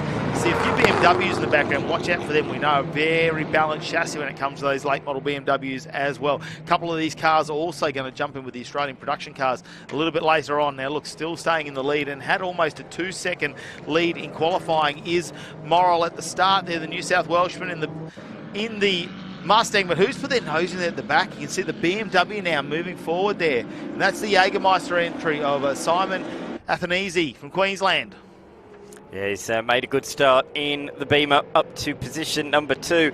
Got 3 makes in the top 3 positions as they swing it down the hill in towards turns 5 and 6, the 90-degree corners. But look, Antonizes around the outside using all the track and a bit more there to try and make his move on the run towards turn number 6. He swung it in late. He swung it in around the outside, a bit of mid-corner understeer, but he has made it work. Great pass, opportunistic, brave, and makes it stick, but suffles it understeer and he's off at Corporate Hill. Just couldn't get the car turned into the corner. We saw that really clearly from the drone shot. A late lockup as he tried to get it stopped, but yeah, just suffered from huge understeer on turning. It never looked like making that corner. No, we saw that car quickly. Actually, they came down to the Super Series last year here in Sydney as well. We saw a strong field there. So we know he's been very strong in that little BMW. We see him through the cornering sections where that's been strong. Now, looks like the VK is going to be back in second there, and that'll be Ridley at the moment. Puts the VK back into second position. Pfeiffer will get promoted up into third and just make a spot onto the podium at the moment. But we've still got just over 13 minutes remaining. So we check out our Ringers Western leaderboard at the moment on your screen. Morale there, Ridley. Anthony's has dropped out of that one. That was in the, oh no, look there, the free car working its way back. So dropped back in, looks like the 4th place at the moment. Pfeiffer will go up into 3rd in the Falcon, but have a look here. Anthony's is going to put the nose down of the BMW and the hard under brakes into this very tight left-hander for turn number 2. Manages to get that car pulled up, and he'll launch that attack then to get back into second position at the moment. You can see the field behind him. Grimmond in 5th, then it's Stewart, Neal, Haddon, Scholes and Ross to round out your top 10. Look at the lead that Morale is beginning to pull out. It's all nose to tail beyond that. But just out in front, he's pulled out now a 1-second advantage. This is just on the screen, one of the cars that everybody likes, the number 25 of Hay in the Holden Dealer Team Tribute livery. He's always in and around the top 10, so just on the outside at the moment in position number 12. But we're going to see a BMW and a 80s Commodore go hammer and tongs. 20 years there or thereabouts between these two machines, not far off anyway, but great to see them sharing the racetrack at the same time. For people watching, tuning in for the first time, they might be going, I can't really work out what the rule set is for these. Effectively, if it's raced in touring car competition around the world, so whether that be the BMW M3. Here in Australia, of course, we had our Holdens and our Fords. In Japan, they had some very specific vehicles as well. Of course, here they had the RX-7 and a couple of other ones. But effectively, if it raced somewhere in the world in touring car competition, it's eligible for Replica Tours. A bit of a modern twist on some of this. Exactly. Steve Hay has a little bit of cubic inches and some late model LS power under the hood of that 25, I can tell you. That thing moves. As you can see, look at the 74, beautifully prepared there at the moment. Ridley from New South Wales in the BK. I mean, Morale out in front just has a strong lead. That Mustang was almost 2 seconds faster in qualifying, so that's a big advantage there. I'm more watching Anthony's there, though, third place in the BMW, because a little bit of smoke before. It was a brake lock up, and I wonder whether the smoke was just lingering under the car or whether he's actually got something going on at the moment, as we see another couple of moves being made there. Grimmin and Pfeiffer got the move done on Pfeiffer. Was that Neil that went past as well by the looks of that? So yeah, Neil and the Voodoo Motorsports BMW. A lot of BMWs, they're very well represented in New South Wales. Here we go, looking up the inside for a move at turn number 5. He had a look, but wasn't able to make it stick. So Stewart has made that place and is now trying to pull away from the Falcon. And he's doing so at the moment. He's got another BMW right on his tail, the 135 of Neil, and a little RX-8 as well of Ross just in behind. So it's a good little battle pack. The Falcon in a bit deep there at Corporate Hill. It's going to leave him vulnerable now for the hairpin, but he's just about got enough horsepower to keep him out of trouble. As they swing it through there, the RX-8's going to try and go around the outside. Not going to be left too much room there. So a little bit further down, you can see Pfeiffer and that Falcon really trying to hold out a strong charge from the BMWs behind, and Neil and Ross from Queensland, the Ford XR6 Turbo. Very amateur racer there as well. Pfeiffer hasn't really come from that pedigree of racing that you see a lot of guys come through that they're racing in their younger years and may have had a little hiatus out of the series and got back, but really just got into racing later on in life. So great to see him up in 6th position at the moment for Pfeiffer as we go into turn number 1 there and have a look. Anthony's and that BMW. Oh, the orange machine. Have a look behind too. This one, Grimmin and Stewart. Stewart's going to have a look down the inside of the BMW. You'd think would have a lot better braking capacity compared to the car in front there of Grimmin. Doesn't manage to pull the car up, unfortunately. Grimmin's holding Commodore. A lot heavier out there on track as well. We know the power they can extract out of these LS combinations, so you think you'd have a bit of an advantage when we come around to our longer flowing corners, but really under brakes turn 2 and 8. Watch for the BMW to try and strike.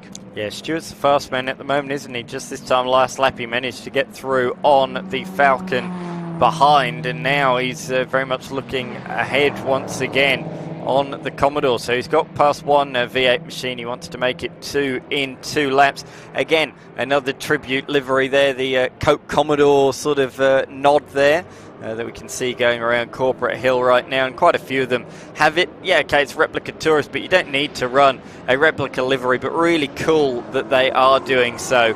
And it looks pretty neat on the side, certainly a real nod to that car, but he's in a bit deep there, is Grimmin.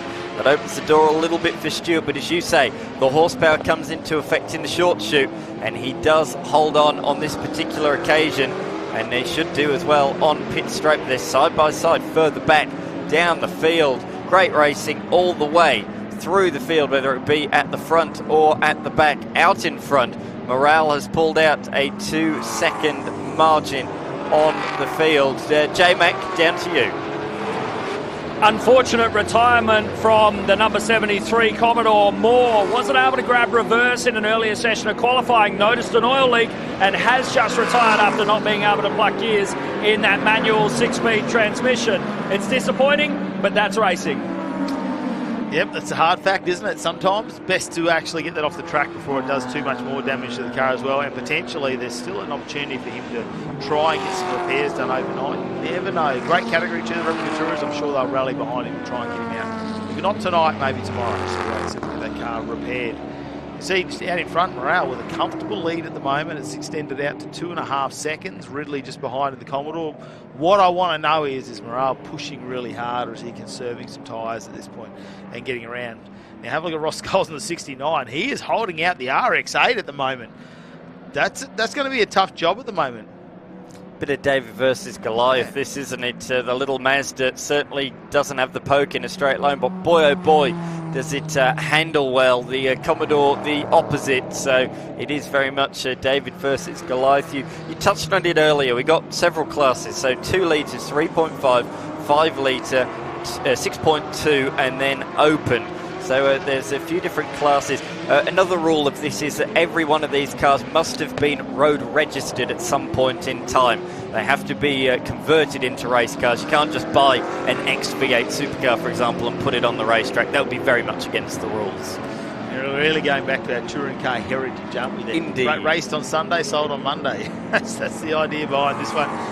Just having a look at some of our championship too. So there's a couple of our leaders up there. You're going to make a big tip into the championship. They've only had one round previously up at Queensland Raceway, where we will be heading for round 3 of our Hi-Tec Oil Super Series at the end of June. And the weather's getting a little bit chilly here in southern parts. We're out there warm to check out one of our Hi-Tec Oil's highlights from this race. Oh, look at that 991 just ducking down to Hatton. Gets the move done as well, and that's good to have that spatial awareness, I suppose, of the HSV, just to understand exactly where everyone is, make a little bit of room. The last thing we want to do is scratch these cars up when you know you've got a faster car beside you. I noticed the number 98, the Bud-sponsored machine. That's a 1998 or late 90s Mustang. Anyway, that's really cool to see that out there. You don't see too many of them. Of course, a lot of Mustangs have been kept from the late 60s and early 70s, and there's a lot out there in this day and age, but really cool to see a 90s Mustang out on the circuit.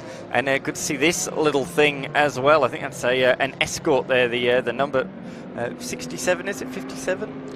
Coming around the corner now, number 67 of John Davidson. That'll be the K35 Corolla. Oh, yes, it is. Yeah, they get them. We do have an Escort out there, though. It's a race products car that's here this weekend.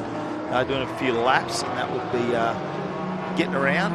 Just trying to see where they've actually ended up. They're a little bit further down the pack. Earlier, that's Gillespie, actually, isn't the Escort? Getting around. That's a beautiful car, too. And I think that's one of the beautiful things about this category is you can just go along and you can really relate some of these vehicles depending on what generation you're from. Sometimes you're going to relate to them because you drove these cars around. Sometimes your dad drove them, and some of them your granddad drove. So, I think that's the beautiful thing about the Replica Tour is we can really start to relate just to a few of these vehicles. Even an 86 there, you can see taking on, what is potentially one of those Group C Commodores of their era too, in the number 50 car.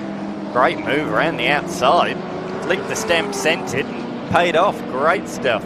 Moving up a position. There's lots of movement up and down this field, but Morale continues to extend the margin. 3.8 seconds out front. He's doing things nice and comfortable at this point in time. Here's the continuing battle between the RX-8 and the Commodore, and he's got it stuck around the outside. Makes that one stuck, and will pull away now from the Commodore behind, because now it's in its territory of the circuit.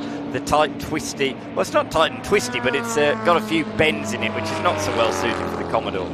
Yeah, definitely much stronger down the main straight, isn't it, here? Yes. Got a fairly long main straight, gives a chance to really go up the gears, and we're seeing like 240 kilometres an hour from some of our really high horsepower cars, as well as that's a big brake lock up by the looks of it. Unless we've had some sort of failure, someone's going to be trying to keep their they're going to try and keep their teeth in at the moment. That is going to be rattling. I tell you what, you wouldn't want to have a filling at the moment, whatever car that was, because it is going to fall out.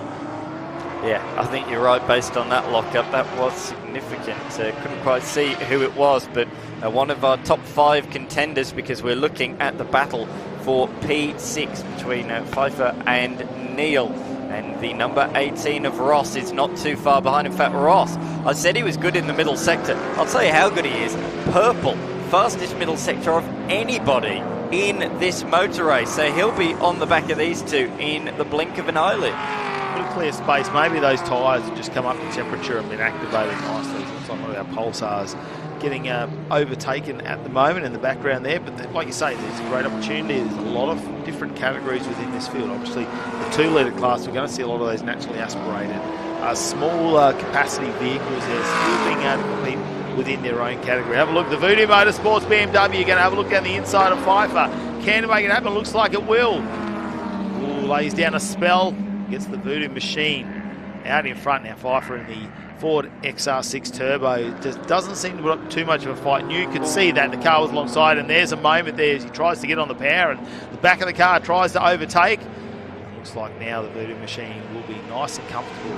He takes that spot up one for Neil into 6th position. 51, we can see coming down the pit straight of Christie, moved up a good handful or more of positions on the last lap, so he's found a bit of pace, must have had an early off-track excursion or something, but he is on the move at the moment. Headlights ablaze, but again, this is where the 86 is stronger on this section of the circuit, so we're seeing some little nippy, agile machines, the little ballerina dancers against the big weightlifters out there around the circuit at the moment. This is good quality racing. This is old school racing, isn't it? You know, this is like Bathurst back in the day, where you had the big Falcons taking on the little Tiranas. This really is harping back to that era. It's a power to weight ratio, isn't it? And then, you know, different sectors of the lap where you really get to shine, where there's a strength in the car, whether it's the power down the main straight or agility into the corners. Rowe's going to have a look down the inside. The 86 can't manage to get up on the turb stiffness, number 51 there. Ooh, that was a moment there for Christie. Rowe's going to have to try and think of another spot to do it. Couldn't quite get it done. The Triple R car is coming out now. Then up 34. That's back in 13th position with Rice. Oh, brake lock up there. Where's that? Just in front too of our 51 machine. So the 50 of Everett. Oh, the Corolla moment. Wow. Those Corollas, the value of those things, and that's what I like about Replica Tourers is if you added up the value of some of these cars, because being previously registered means potentially they could reverse some of that. Nice little superannuation fund out on track at the moment. Yeah, yes, very much so. Yeah, that Corolla at one point was facing about 45 degrees back to the racetrack. I thought we were going to, if he lost control there, we were going to be having a bit of an impact, but he gathered it up. Certainly was hard at the wheel trying to catch it, that is for sure. But he managed to do so, which is good news because you don't want to see any Corolla like that damaged, do you? There's a few getting around racing in various different series, but cool to see one here in Replica Tourers, and good to see it running reasonably strongly as well as we look. Well, Woodward's just got past there, gone up a position into 11th. Just got past Hatton in that Commodore now, so slowly working their way through. Mind you, it looks like we will be coming to the conclusion of this race very, very shortly. It looks like they've gone through their allocated time there. Obviously, then we start to see the flags come out. And here we go. Our race leader at the moment starts to make the way onto the straight. Needs to come around and complete this lap. He's only got a small gap as Ridley's been working very hard to get that down into 1.7 seconds. We are on the last lap. You see that Mustang will take a victory in race number 1 here for the Replica Tourer Trophy Series, round number 2 of their competition. Have a look at the smoke though coming out of the Nissan Bluebird. Now that looks like it might be a tyre cutting on the edge of the car. So luckily going to make that to the end of the race, but they'll have to look into that one with the big flares as well. The Voodoo machine just goes across in front of Pfeiffer. So that is for position 6 and 7. I think it might have just been pipped at the line. Not quite sure there. That was pretty tight as they came across the line. We're going to have another drag race here towards the start and finish line, but no, in the end, the little machine not able to hold on in a straight line. But look, they're still 3 wide further back. Who's going to win this one? Is it going to be the car in the middle? I think it is, just with the horsepower advantage. Pulls on through and pinches the places at the death. That was really good stuff there. But it shows it's just not over until you get to the checkered flag. And the cars continue to come across the line. There's a little Corolla. Is he going to have his pocket pitched at the line? It's going to be close. No, he just about holds on there, does Hinton. Very, very close between he and Marchese late on in that one. Well, let's have a look at the results now. Hadrian Morale will get the win over Daniel Ridley, and the last one on the podium will be Simon Anthony's for this first race of the Replica Tour. As you can see, following that is Grimman, Stewart, Neil. Pfeiffer was a big fight there with him, with Ross behind. Scholes and Hay will round out your top 10 in the Commodore. Then it's back to Woodward, Hatton, Burgess. Rice ends up in 14th with Gillespie behind in that Escort. Then it's Wilson, Mooney, Love, Christie in 19th, so up a couple of positions over Tony Rowe. there's your top 20 when it comes to our Replica Tourer Trophy Series here at Sydney Motorsport Park. Let's have a look at some of our race highlights, though. And there's going to be a couple in here, too, to talk about here. Nice start, but Morale didn't muck around. Got to the front of this grid and managed to get away in that Mustang and held a comfortable lead the entire time. It was Anthony, though, in the Jägermeister BMW who kept fighting for that number 2 position, didn't he? But there were some moments throughout here that got pretty sketchy for the BMW. Yeah, absolutely. He took the lead with a great move around the outside at turn number 6, but sadly he'd lead for less than a corner because at the very next corner he just ran it in too hot at Corporate Hill, ran wide through the grass and found the tarmac on the outside of the corner. That demoted him to 4th. From there he did move up a little bit, but only as far as 3rd come the end of the race. There are a few smoke signals further back down the field, the smoke signals we don't want. Yeah, that definitely looked like a lot of oil smoke there. That wasn't tyres for us. Oh, look, the Commodores here, they were going to battle that out. Always there in the 34 car of Mitch Rice there for a moment. It was the Corolla, though. He went really wide, like you say, well over 45 degrees. Had to try and get that. And what they say, turn left to go right? Yes, like that. Yeah. Had to just make sure he got through that one. In the end, though, it was a clear winner here from Adrian Morale, who gets over in the Mustang. It was dominant, obviously, after qualifying, where he was number 1. Managed to take race 1 win as well. And look, let's see, though, because I tell you what, the Jägermeister BMW there of Anthony's, that's got some pace. And if he can just maintain that, not hurt those tyres too much, we might see him fight for that lead a little bit later. Yeah, there's quite a few talking points from that one as well. The Mazda looked pretty good late on in that race. But now we're going to turn our attention to this series, Innovation Race Cars, the Aussie-built supercars, high-performance race cars. We've got 5 of them here this weekend. It's going to be a good race. The first round of their endurance championship, and leading the way, taking pole position, was Jeff Emery. We've got big names here this weekend, and Melinda Price is with one of them. Yes, welcome to the Super Series, Bryce Forward. Yeah, thank you. It's my first time at this event, and it's been good fun so far. So, racing in production cars this weekend, you had a pretty interesting qualifying. Yeah, we did. Blew a tyre, unfortunately, lap 4 or 5 in qualifying. So, yeah, we're off 2nd. We need to try and get this tyre stuff under control because there's quite a few cars having issues. So, hopefully we'll be right. We'll get it sorted and look forward to going racing this afternoon. And a lot of laps to do this weekend as well on those tyres. A lot of laps to do. We got races this afternoon, and then we got a 2-hour race where Trent and myself will share the car and race together, and then I'll race again tomorrow afternoon. So yeah, it should be good fun. And you've raced this car before. You drove it the 6-hour Bathurst, so you know the car well. Yeah, well, I didn't drive it in practice. I just got straight in for qualifying today. But yeah, we did sort of race the car at the 6-hour. And that was both of our first time in the car, so it was a pretty successful hit out for it. Oh, you guys don't need practice? That's what they say. Okay, fantastic. Have a great race. Thank you. Cheers.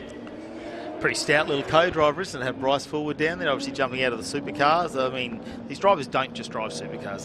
They try to get into some sort of racing vehicle every weekend and just get some laps out there. Australian production cars coming away a little bit later, and yes, they do have some big races. In the meantime, this is how it's all going to start for race number 1 of our Innovation Race Cars. We're heading to what is round 1 of their endurance series, but it's round 2 of their racing. They are going to mix that up.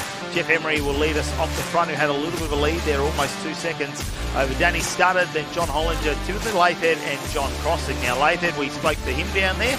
He is chasing the ABS issues that they're having as well as some traction control issues. So he's going to have to work really hard. He underestimated himself, didn't he? I'd be happy with the 135. He went out and did it really early, so I'm going to save tyres and park the car. And here we go, rolling start. Let's see how this is going to negotiate into turn number 1. We know how quick Emery has been off that front row of the grid, but Studdard alongside, really pushing this category. Have a look behind John Holland, just saying, let's get on with this, boys. Let's get the party started. And here we go, lights go out. Emery, though, has got half a car as they start to head down to this slight left for turn number 1. It is going to be full throttle almost through. There's contact made, and John Hollinger goes off mowing the lawn for just a moment, but manages to regroup that car. Yeah, Studdard was taking the race in line, but Hollinger had his nose up there and it was chopped off. He nearly lost his nose down there. He took to the grass to take evasive action and managed to collect the car, but he has thrown dust, debris, even a bit of gravel, I think, onto the racing line. So let's look out for that next lap, because it is far from ideal conditions down there at turn number 1.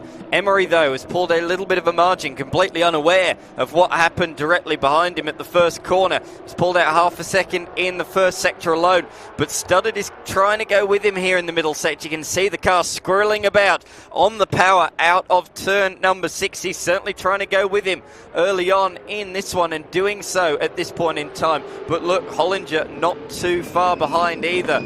Tyres are going to be a big talking point here this weekend. You don't want to go too hard too early, burn them all out and have nothing to play with come late on in the weekend. So already though, these guys wanting to get track position, wanting to get a bit of an advantage, they are pushing as hard as they can. We can see running all 4 wheels wide there through the penultimate corner. Studdard has closed in here as they come around to complete the first lap. The margin only a couple of tenths. Yeah, there's not much into this stage now. This is like I suppose, a sprint race to get themselves set up for the Enduro later. 50 minutes they're going to do up the lights here. The last race of the evening. It's going to cool down. Have a look at the grass, though. Wow, that looks like we just had the landscaper go by, didn't we? He hasn't blown the track off at the moment. They're going to come through that. Hopefully, we won't see too much of that stick to the tyres with the pace they got. But you know, with the temperature they've got in there, that potentially you could get a lot of grass stuck to the back end. It could create a little bit of slide for those cars as they really hard break into turn number 2. Great to be on board here with John Hollinger as we go over this little crest into the right-hander out of turn number 4. We saw Emery, didn't we? Round number 1. I think he was the pace setter. I think we can safely say that. He was the fastest man all weekend long. However, luck just didn't go his way, whether it was with collisions or problems off the start. Here's a replay of what happened down at turn number 1. Up the inside was Hollinger. Studdard came across, didn't know that the car was there. Great catch from Hollinger. Lucky that we were all able to get through there unscathed. This was it from the onboard. So up the inside, clean bit of road, but then he finds that there's an IRC car right in front of him. Yeah, fortunately his mates come over and said, no, there's not enough track for the two. There's plenty of track down there, unfortunately. I think the vision on these cars too, the wrap-around seat on the right-hand side going over, I don't think Studdard would have seen him at all. So that's just an unfortunate moment. Studdard goes wide there and collects a lot of dirt on the right-hand side of the track.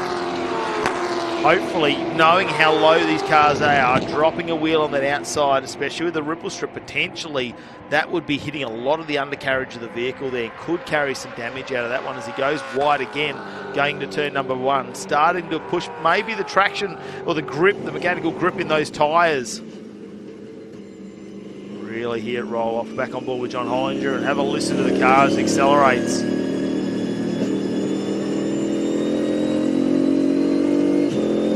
Oh, it's a sexy little sound, isn't it? Just hear the V8, all 8 cylinders firing. He sets it up. We go past our South Circuit pit area where our legend cars are this weekend, up turn number 5.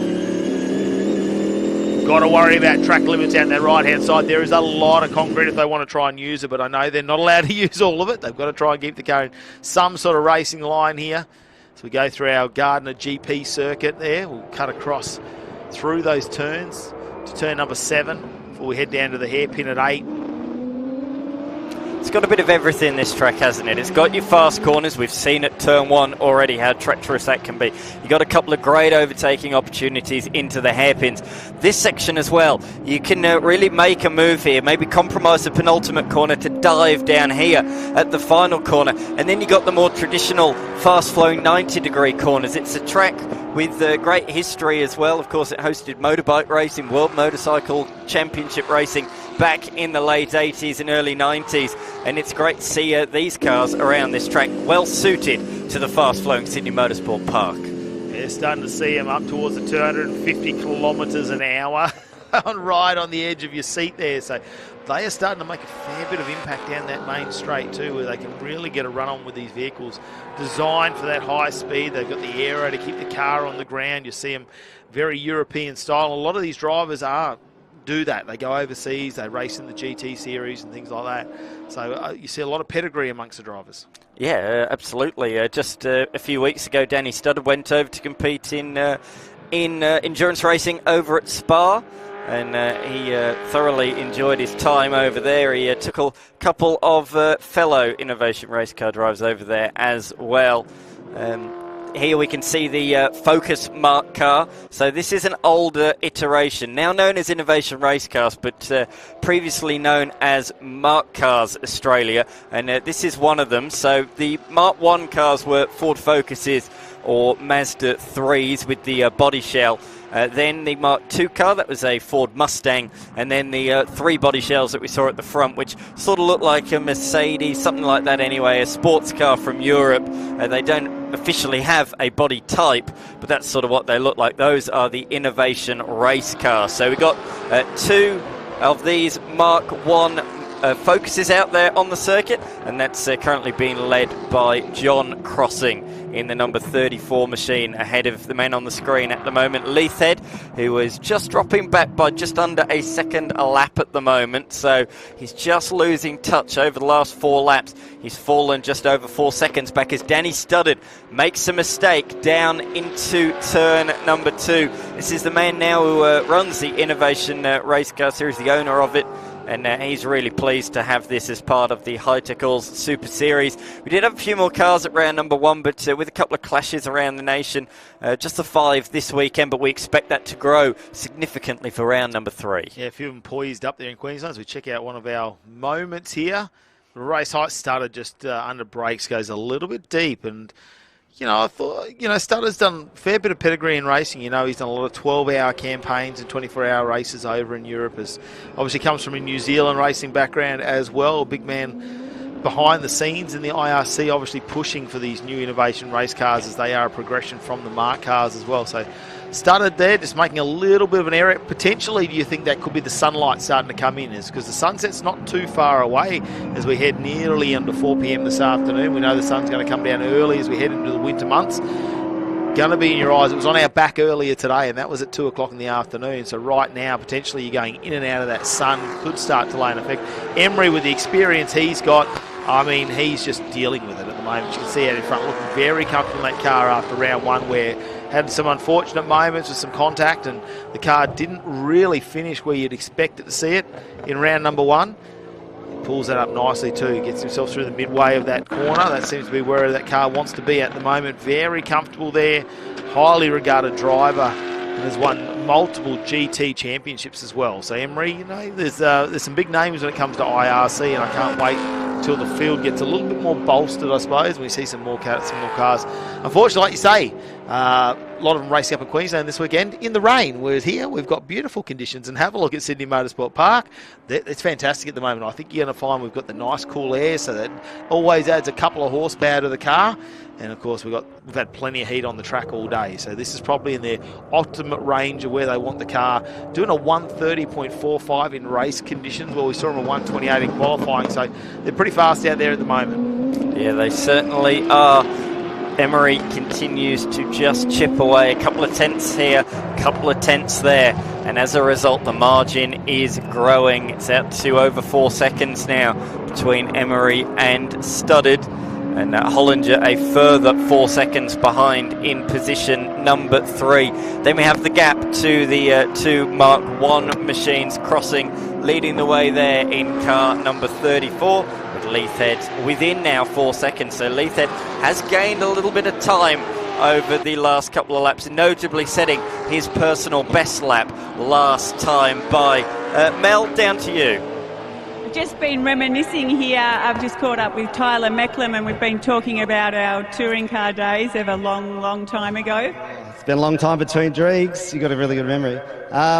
We did sort of cross over with some supercar stuff back in the late 90s, early 2000s. So that's all right. We're both still here now, and more excitingly, you are racing in the production car category and starting pole for tonight's race. Yeah, we had... glad Bryce blew a tyre because he might have pipped me, but hey, we got there, we're at the front, so the car's going great. And Haydo just won the the classic touring car race or whatever it was just before as well, so he's going awesome. So fingers crossed we have a great weekend. And you're hot off a successful Bathurst 6-hour campaign as well? Yeah, we got on the podium, so that was good. We normally have a bit of bad luck up there. And the car, had a couple little gremlins as Bathurst throws at you at the end of the race. But no, we're pretty happy. The car was good, we were good, the team was good. So you've got Bryce Forward next to you tonight with a battle of the Mustangs? Yeah, we'll just have to see how that one goes. So hopefully I don't see him too much. But no, just kidding. He'll go really good. Well, hopefully I see you in the post-race interview on the podium. Yep, sounds good. Thank you.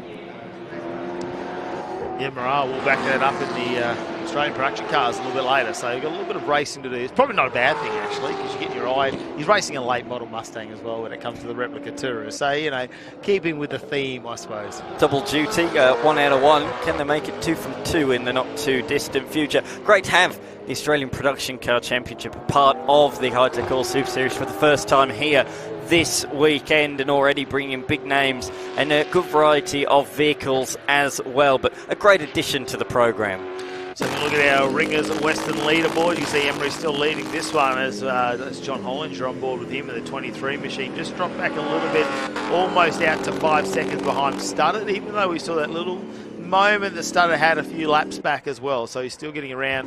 Very similar lap times out there at the moment, probably half a second off Studdard for John Hollinger as he comes to terms with this car. We know he used a lot of the Hollinger parts in the transaxle of these cars as well. Obviously, John Hollinger, we speak gearboxes and transmissions, a well-known name, and we've seen him racing in the TO2 muscle cars before in the Trans Am series, obviously in the Innovation Race Car series at the moment though, and John Hollinger does plenty of seat time behind the wheel of a car. Take nothing away from him, very tough competitor, and will always take any opportunity he can get behind a race car. You can see him just go over the ripple strip there. It makes a lot of noise in the car, doesn't it? Knowing it's so low and they've got those really set floor pans in here to try and maximise the aero. So it makes a lot of noise in there. Yeah, it certainly does. Last round, as we say, it was round 1 of their sprint series, this round 1 of their enduro series. Race 1 was pretty tame. However, from race 2 onwards, the gloves came off, the action was all around the circuit, they were running into each other, exchanging overtakes. It was action-packed from races 2 to 4, and as a result we got 3 different winners. We saw Jeff Taunton take 2 race victories. We saw South Australian John Goodacre get a win as well. And Jeff Emery took the 2 poles and the first race victory. But there really were so many different people on the podium, so many people taking race victories. It really does bode well for the rest of the year. Yeah, definitely. They might be gentlemen down in the pits, and you can see them having a great time and handshaking. But once we get them out on the track, you see the fierce competitor come out at them. Speaking of fierce competitors, let's head down to Mel and pit lane. Okay, we're here with Jamie Rowe racing in Formula Ford this weekend. You were 3rd in the first round of Hi-Tec Oils, qualified 5th today. But 2 weeks ago, this car was looking very different, wasn't it? Yeah, 2 weeks ago we were in Phillip Island and I had a big crash, so the team had to put the whole car back together, but they did a major effort and yeah, we got it ready for this weekend. So new car, new livery? Yeah, hopefully it goes as fast as it looks. All right, well, we look forward to watching. Hope you have a great race. Thank you. A fantastic result. Simon, run us through that 3rd placing right there that we just saw in the previous race. Well, that was pretty exciting. It's a little car up against the big cars, so it was all about keeping speed up and trying as best I can before the tyres went off. Yeah, these tyres are a massive thing. The E36 here, she's not exactly standard. It's keeping you busy and keeping you honest, especially when it comes to your tyre bank. We saw you prepping these slicks on these very, very smick wheels down here. What's involved in trying to manage your tyres? For us, we get good tyres early, they're soft, and then we've just got to get out in front of the big cars and try and hang on for the race. You did a brilliant job taking it to some incredible machinery out there. Mate, racing here at Sydney Motorsport Park, there's got to be a favourite section of the track. For this car, the first time here for me, but turn 4 into turn 5, I could almost hold turn 5 flat, and that's where I make all my ground up. Brilliant stuff. We're looking forward to the upcoming races, mate. Thank you. Thanks. See you soon. Yeah, we're just checking out on our screens at the moment the 67 of Lathead now. Looks like he's had an excursion there because he's got this new sort of decorative front to his car. Looks like he's taken a fair bit of grass in the front there, doesn't he? Yeah, he's gone the environmental front bumper. Yeah. Lots of greenery down there, so clearly some sort of off-track excursion. I was here a couple of weeks ago during the big rains that we had here in Sydney, and it is, okay, it's a nice, dry, sunny day, but off-track it is dewy, it is wet, it is moist. You don't want to be out there. If you end up going off in the grass, you will struggle to make it back on. Yeah, we're going to be interested to see if that's going to play up. I mean, he's been plagued with ABS issues, traction control issues. Now he's got the front of his car's full of grass. Now, is that going to affect his radiator? And we're going to see some temperatures come out of that car as well. Either way, the confidence would be down in that at the moment. And you can really see that in the times. He's a little bit off what we saw him in qualifying. No surprise being race pace. But we're getting the final 4 minutes of this race here for the Innovation Race cars. It's their first race of the weekend, which is a baby one. We get to go out there for 20 minutes and go around and just set ourselves up for the big enduro that's happening tonight. 50 minutes straight out there. And for most of these drivers, 50 minutes is a walk in the park, considering we see them in 6, 12 and 24-hour races. Yeah, absolutely, as you say. And there have been in years gone by an invitational category at the Bathurst 12-hour here locally, so they can do big endurance races all around the world. Just running a little bit wide there, touch wide there from Studdard. The lap times have fallen away a little bit over the last couple of laps for all of these guys. Emery, though, has continued to keep that consistent pace going. And he, last time by, wasn't too far off. Well, he was a couple of seconds off his best, but around about the times that he was doing a couple of laps ago. Mel, down to you. Okay, we're here with Michael Bahotta and Olivia from Suzuki Australia, sponsoring Nico French in the Australian Drivers' Championship. The car looks amazing. Yeah, it has come up really well, very well. And so how did Nico secure such a big sponsor like Suzuki? What's that, sorry? Well, every racing car driver wants to know how Nico secured such a big sponsor like Suzuki. Well, first of all, you've got to be a winner, and he's got definitely at heart. There's no doubt about that. But at the same time, I think Suzuki's in the heart of all of these cars, is my understanding. But with that said, it's a great segment, it's a great race, and I'm looking forward to today's showdown. Well, great to have Suzuki on board as part of the Super Series. Yeah, absolutely. It's a pleasure to be here. And hello, Olivia. How are you? Good. Do you like the racing cars? Yeah. Do you hope Nico wins? Yeah. Good girl. I like to say that they all have a heart of Suzuki, being the Hayabusa engines and those Hypers. So yes, well they'll be out on track a little bit later too. You'll hear them singing as they go around the Suzuki song. As it looks like we've the number 34 there crossing. He doesn't have as much grass in the front of his car. Getting around in 4th position at the moment. They're almost a minute behind Hollinger. So you can see the Mark cars definitely not quite with the pace that we see from the Innovation Race cars. Yeah, they're around about 5-6 seconds a lap slower. So over the course of a race distance, and we'll particularly see it this evening, they will drop back a little bit. So our race leader comes across the line now. He's already put a lap down on Leithhead, and he's not too far away from putting a lap down on Crossing as well. Still very dirty. Yes, okay, they've swept away a bit of the grass and debris on the racing line through turn number 1, but off track on the outside, you do not want to be running too wide through there. Of course, we saw a lot of 2 wide action, 3 wide action around turn number 1 in the V's not too long ago, but you wouldn't want to do it now. That is very, very dirty. You'll find yourself heading through the scenery if you go out wide there, so it'd be interesting to see as the racing continues just how that beds in. We've got Legend cars up next. They love to go 2-3 wide, so maybe they'll clean it up a little bit. Just 2 or 3 wide? Yeah, I've understated that, haven't I? This is a much wider. I'm excited for the Legend cars, I tell you what. As we're on the final lap now, though, of race 1 of the Innovation Race cars. Emery just been super consistent at the moment. You can see those low 130s just getting around, back to back, getting his eye in. 50 minutes they got to do this for later this evening. It's going to be very different. They're not going to have the sun in their eyes as they come down. I think the track's going to stay warm because we've got action packed into the schedule, really. We're not stopping racing all the way up to the end. So I think the bit you UV it's had today will retain a lot of that.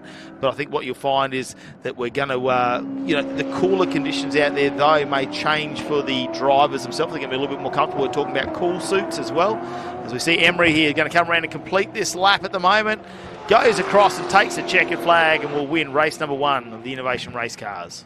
In the end, doing so quite comfortably. Studdard stayed with him in the first couple of laps, but in the end could not keep up with the relentless pace of Emery. He comes across the line in second, ahead of the man that we ride on board with, John Hollinger. He gave us a good ride in that race.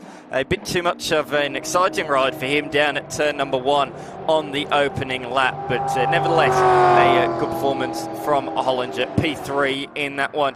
Leithhead, that was our sole driver who finished a lap down, and I noticed that he was going pretty slow there on the final lap. Maybe the temperatures with that grass in the radiator were beginning to come up. And potentially with air ducts too to the braking as well. So that would change things. No ABS, maybe the brake ducts not getting cooled down as well. There could have been a lot of things going on with that, but they'll be able to go back and work on that car now because they're going to be out at about 9 o'clock this evening. So there's a little bit of work for them to do in the background here for the Innovation Race Cars. We look over Sydney Motorsport Park and it's a fantastic look, isn't it, when you go around there. We've got the little pond out the back there, and maybe Maritimo could lend us a boat for that a little bit later in the TA2 race. We can sit it on the pond. I think on a small luxury boat potentially. We'll have to wait and find out as the last couple of cars come around and complete their Innovation Race Car laps here. And that looks like that will be going across there as well in the Vortex entry, one of the earlier marked cars there, and will complete their laps. And we just have to have a look at the setting we have here this weekend. Jeff Emery, though, gets the win there with Danny Studdard in second, and John Hollinger in third position after. There was that moment very early on in the race where contact was made. John Crossing ends up in fourth, and Timothy Leithhead ends up going a lap down in the number 67, but we know there's some issues that they are working through in the background here for the IRC as their round 2 of racing as they head into an endurance weekend here at the Hi-Tec Oil Super Series with a 50-minute race coming up later on tonight at 9 p.m. Have a look at conditions, though, in the background here at Sydney Motorsport Park. It does not get much better than this. These are the days that you like to talk about and brag. As Jared McLean, you join me back in the commentary box because we are not too far away from going TFH higher. Legend Cars Australia Racing, yes, they are going to put the bumpers out. They are going to bump and grind, dance all over the place. We talk about the Morse code in this race, don't we? As they driving by braille? Yeah, they like to just tap along, don't they? Let them know they're all there. Big field again here this weekend. Well over 30 entries there, and that's what we love about the Legend Cars Australia. Dylan Thomas is our number 1 qualifier, though, coming into this one, who's slowly been working Formula TA2 muscle car champion. He's raced production cars. He's raced 86s. I don't think there's much that he actually hasn't raced. The one thing I know is he never came up racing go-karts. He just basically got into this in his early 20s into car racing. So he's now stepped back from the big V8 power and gone into one of these Legend cars last year, and now he's starting to get into this. In the meantime, let's catch up with our winners from the Innovation Race Cars. Okay, Jeff Emery, congratulations. Win number 1 of the weekend. Yeah, thank you. It was a pretty good race, actually. I've seen the boys tussling behind me, which I took advantage of, and put the foot down, I guess. It was great. Had fun. So what are the conditions like out there? What are the grip levels? How are your tyres? Yeah, look, to be honest, we're probably starting to lose the rears towards the end of that there, so we're going to have to come up with a plan for the longer race this afternoon with the 50 minutes. So, yeah, we really need to take care of the rear tyres, to be honest. The front of it was fine. Long way to go. Thank you. Yeah, no worries at all. Thanks, guys. Cheers. Well, there you go. Big race on tonight there.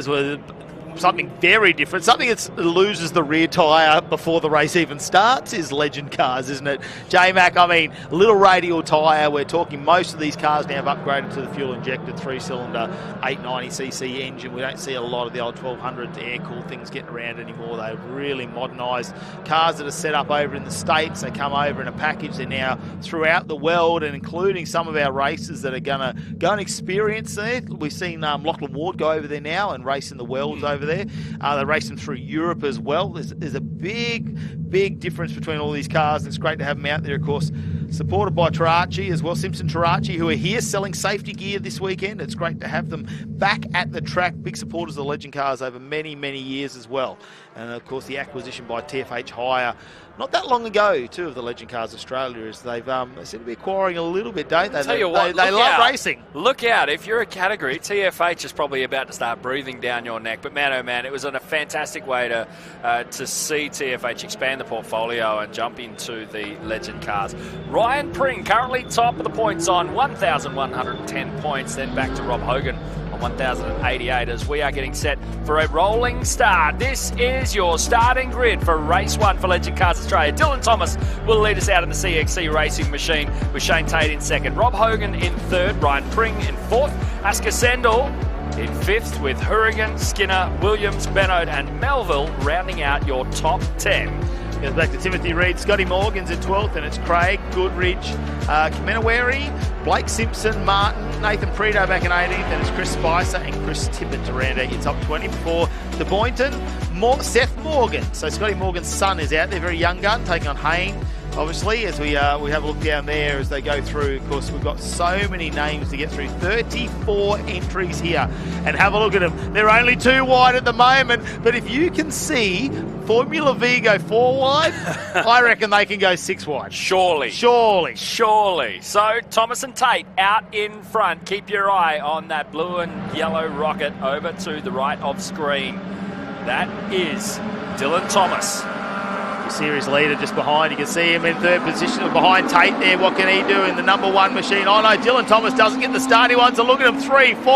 Oh no, they start to spread out in the background though. They're at least 5 wide. Some of them Pring around the outside. He's going to use a little bit of a slipstream. How much can they hold on to that turn number 1? And have a look under brakes as Pring from the ACT has a look down the inside, and Tate says, I am not leaving you an inch to put that green machine down there. And Tate will lead us out here in the budget car rentals entry in the 147, and have a look. Kenny Holden, we know this, they're going to use the slipstream. Dylan Thomas, though, now he's back in the pack. He's back to 4th or 5th, which is surprising for him with the experience. Have a look at the 55 of Sendel. Asker Sendel's the brakes lock up now for Dylan Thomas. It's all happening. Yeah, that wasn't a great start for the CXC machine. Now falling back to about 5th place in the running order. Tate having an absolute barnstormer of a first lap as they make their way out over the concrete apron. It's amazing how unsettled those cars can get without really affecting their pace out here on track. Move there from Prito, I believe in the 300 machine. Sorry, no, that was Bennode in the 300. He's back in the 9th spot. They're a similar number. Prito in the 30. He's got the sexy roofing on there. I did notice that. Have a look at this. Is that him under brakes? Yeah, you can tell. Yes, he's definitely testing out that the brake pedal at the moment there. We'll see if he can work his way. Great to have him and his family here this weekend. Obviously, his home track, just coming from Newcastle, a couple of hours north. What's Pringle's got here? I mean, coming out of the ACT, apprentice mechanic. He does a little bit of work. I saw him at the back of the 6-hour mechanicking for a couple of cars, getting in there, getting his hands dirty. So starting to experience, everything there is to do with motorsport, not just the Legend cars. We see a little bit of movement as the cars drop a wheel off on the outside here. And have a look at it. Using the draft, he's now alongside Tate as they go down the front straight. They're getting up to 200 kilometres an hour as they negotiate this left-hand turn number 1. And have a look at the tyres. The sidewall flexing right over as they hold on. Asker Sendel just behind, then Hogan and Thomas. Asker Sendel now, he is using Morse code, I reckon, on the back of Pringle's car there. He is just drafting him, hoping. I've got to try and pick the car that's going to go through and see if I can get past Tate. Pring and Tate have been doing absolutely everything to keep it clean. Pring was able to run right side by side with Tate before finally getting out on top 2 corners ago. Tate not giving up as the CXC machine about to come under fire from the 95 of Williams. You can see them tussling in the background. Pring manages to extricate himself from the front end of the budget machine of Tate as they make their run down this hill into the left-hander. We talk about the number of up-and-coming races that are coming mainly out of go-karts and coming into this category. Aidan Williams and Asker Sendel. Now they're in 4th and 6th. Dylan Thomas is holding them apart because at round number 1, those two went at it. They were going position for position, tussling it out throughout the race. So Dylan Thomas is just separating the young guns at the moment. He won't be happy about that race start, but with the experience he's got, he knows he's just going to have to settle in. He's still got over 10 minutes now, and anything can happen between these cars. We've seen him spin out in position number 1, and they still end up only in 5th position. As you can see, Tate there uses a bit of the draft tries. He hit the drive around Pringles now with a... Ryan Pringle's got a fair bit of experience, doesn't he? He's got the Aussie number 1. It's not the first time he's had it either.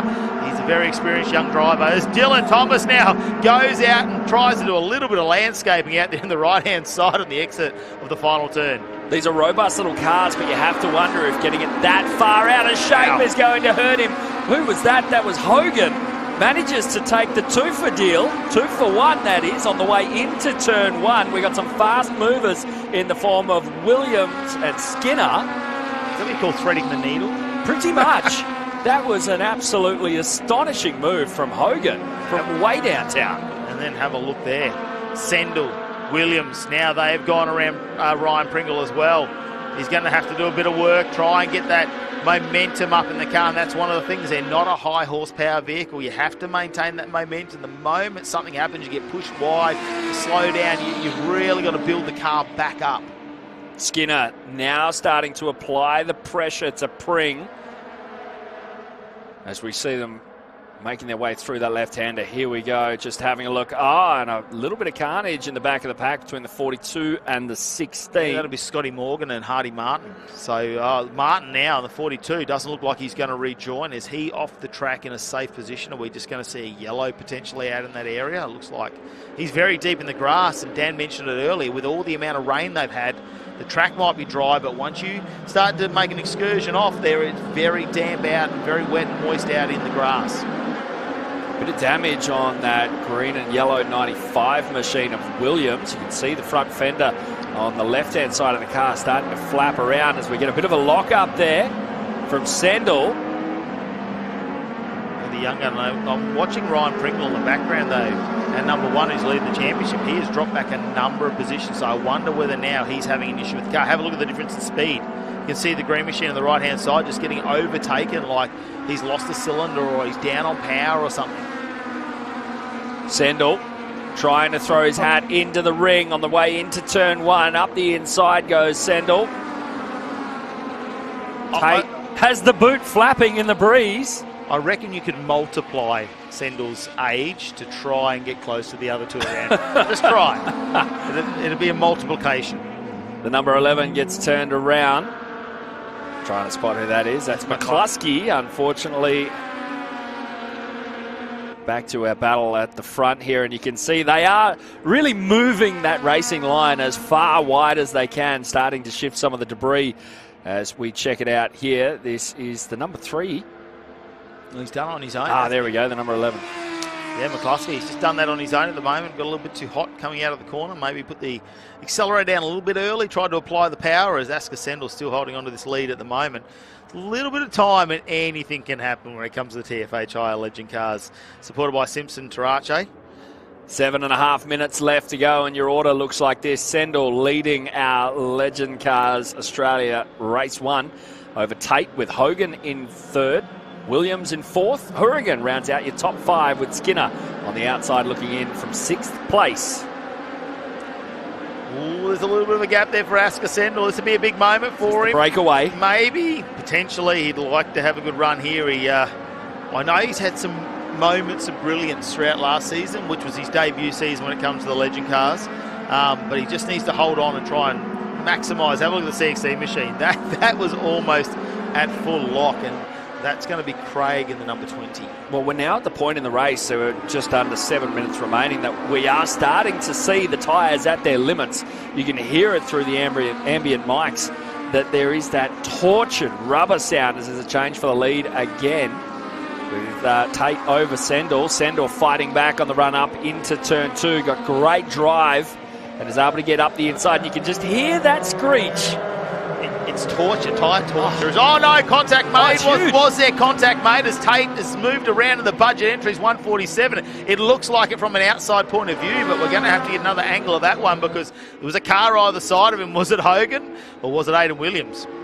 Are we going to see the slips fly in the steward's room at the end of the race? There's damage there on that number. On Aiden Williams, Aiden Williams, yeah. But I don't know. We spotted that from earlier in the race. I don't know whether that was, maybe it was already turned around at that point. Well, we'll wait and see. They're definitely going outside track limits. I don't know whether they're running track limits in the Legend cars, but they're definitely trying to exceed them a little bit. Benno looking to try and get up around that green and yellow 95 machine of Williams.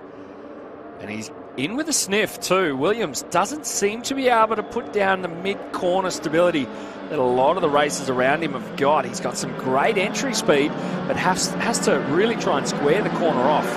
They went round 2, they went to One Raceway, which is a very different track to this. As we have a look at the replay to find out, did he maybe Asker actually ended up, Aiden Williams, might have ended up there with Rob Hogan. Just might have given him a little tap, and Hogan's given Tate a tap, potentially. And from there, it's a concertina effect. Yeah, really hard to have a look there. Really hard to tell from that angle there, as we'll just wait and see if Aiden Williams can get this back on track. I mean, he was dominant around 2 of the series at One Raceway, took every race out, so he's very, very quick, the young gun. Now he'll have to work that 95 as he just gets the move done on Craig at the moment. You think he'll hold on to this as they go to the left-hander in turn 1. Yes, he will. Gets it over Craig, but what's the braking going to be like? Craig might fight back here in the background. Now he's down the inside. It's the tight left-hander. Well, can he do it? The hairpin. Oh, he's staying on the inside. They're giving each other racing room at the moment. Oh, slide there too. That's Hogan and 46 machine. Just having a look. Oh, they're really starting to move around, like you say. The tyres, we can hear it as it comes through. Our cameras going around the circuit here and there, howling of the tyres. The 300 of Benno up on Craig as he goes way out to right of screen. And let's just forget about that painted line. The apron's there. No problems. Keep your foot into it. It's a guide. It's a. Look, last year when we were here, we had the XLs with us and we were playing signage bingo because we were going off and getting our sponsor signage a lot. So we're up one at the moment. We're not doing too bad. The number 94 machine getting up into the play there. That's Skinner. Gets the move done on the 51 of Hurrigan, but it's not over yet. Hurrigan is going to try and be last of the late breakers, but Skinner gets it done, and the 95 of Williams gets dragged along with him. There is a lot about bump drafting here. If you can really get the car set going down the main straight, try and get the drive, get right in behind the car, pull out a little bit of side draft. It makes a big advantage here, and we've seen cars go up 2 or 3 positions. A couple of slower cars looks like they're going to go around the outside of those. Sendel's still leading us at the moment over Hogan and Skinner. This is still going to be a very interesting position on the run into turn 1 with these slower cars. Williams has got it. Oh, I think Williams might have got that down the main straight. He's going to come under attack, though. Have a look at this. Bernard, can he get the nose in? Williams is going to leave a little bit of room. Not quite enough to stick a Legend car up the inside. Maybe 2/3 of a Legend car. Skinner and the number 94 getting pushed around the outside. They managed to make it through unscathed. A little bit of dust in the background as there's a big handful of opposite lock. That looked like Ryan Pring. So he went well off the pace earlier, and I don't know whether they've found an issue with that car and they're starting to come back. Because have a look. Yeah, it could be something simple like a bent accelerator or something like that. You never know, and the drivers have to try and change the style of driving or deal with that inside the cabin. Hurrigan grabs himself 2 spots in 2 corners.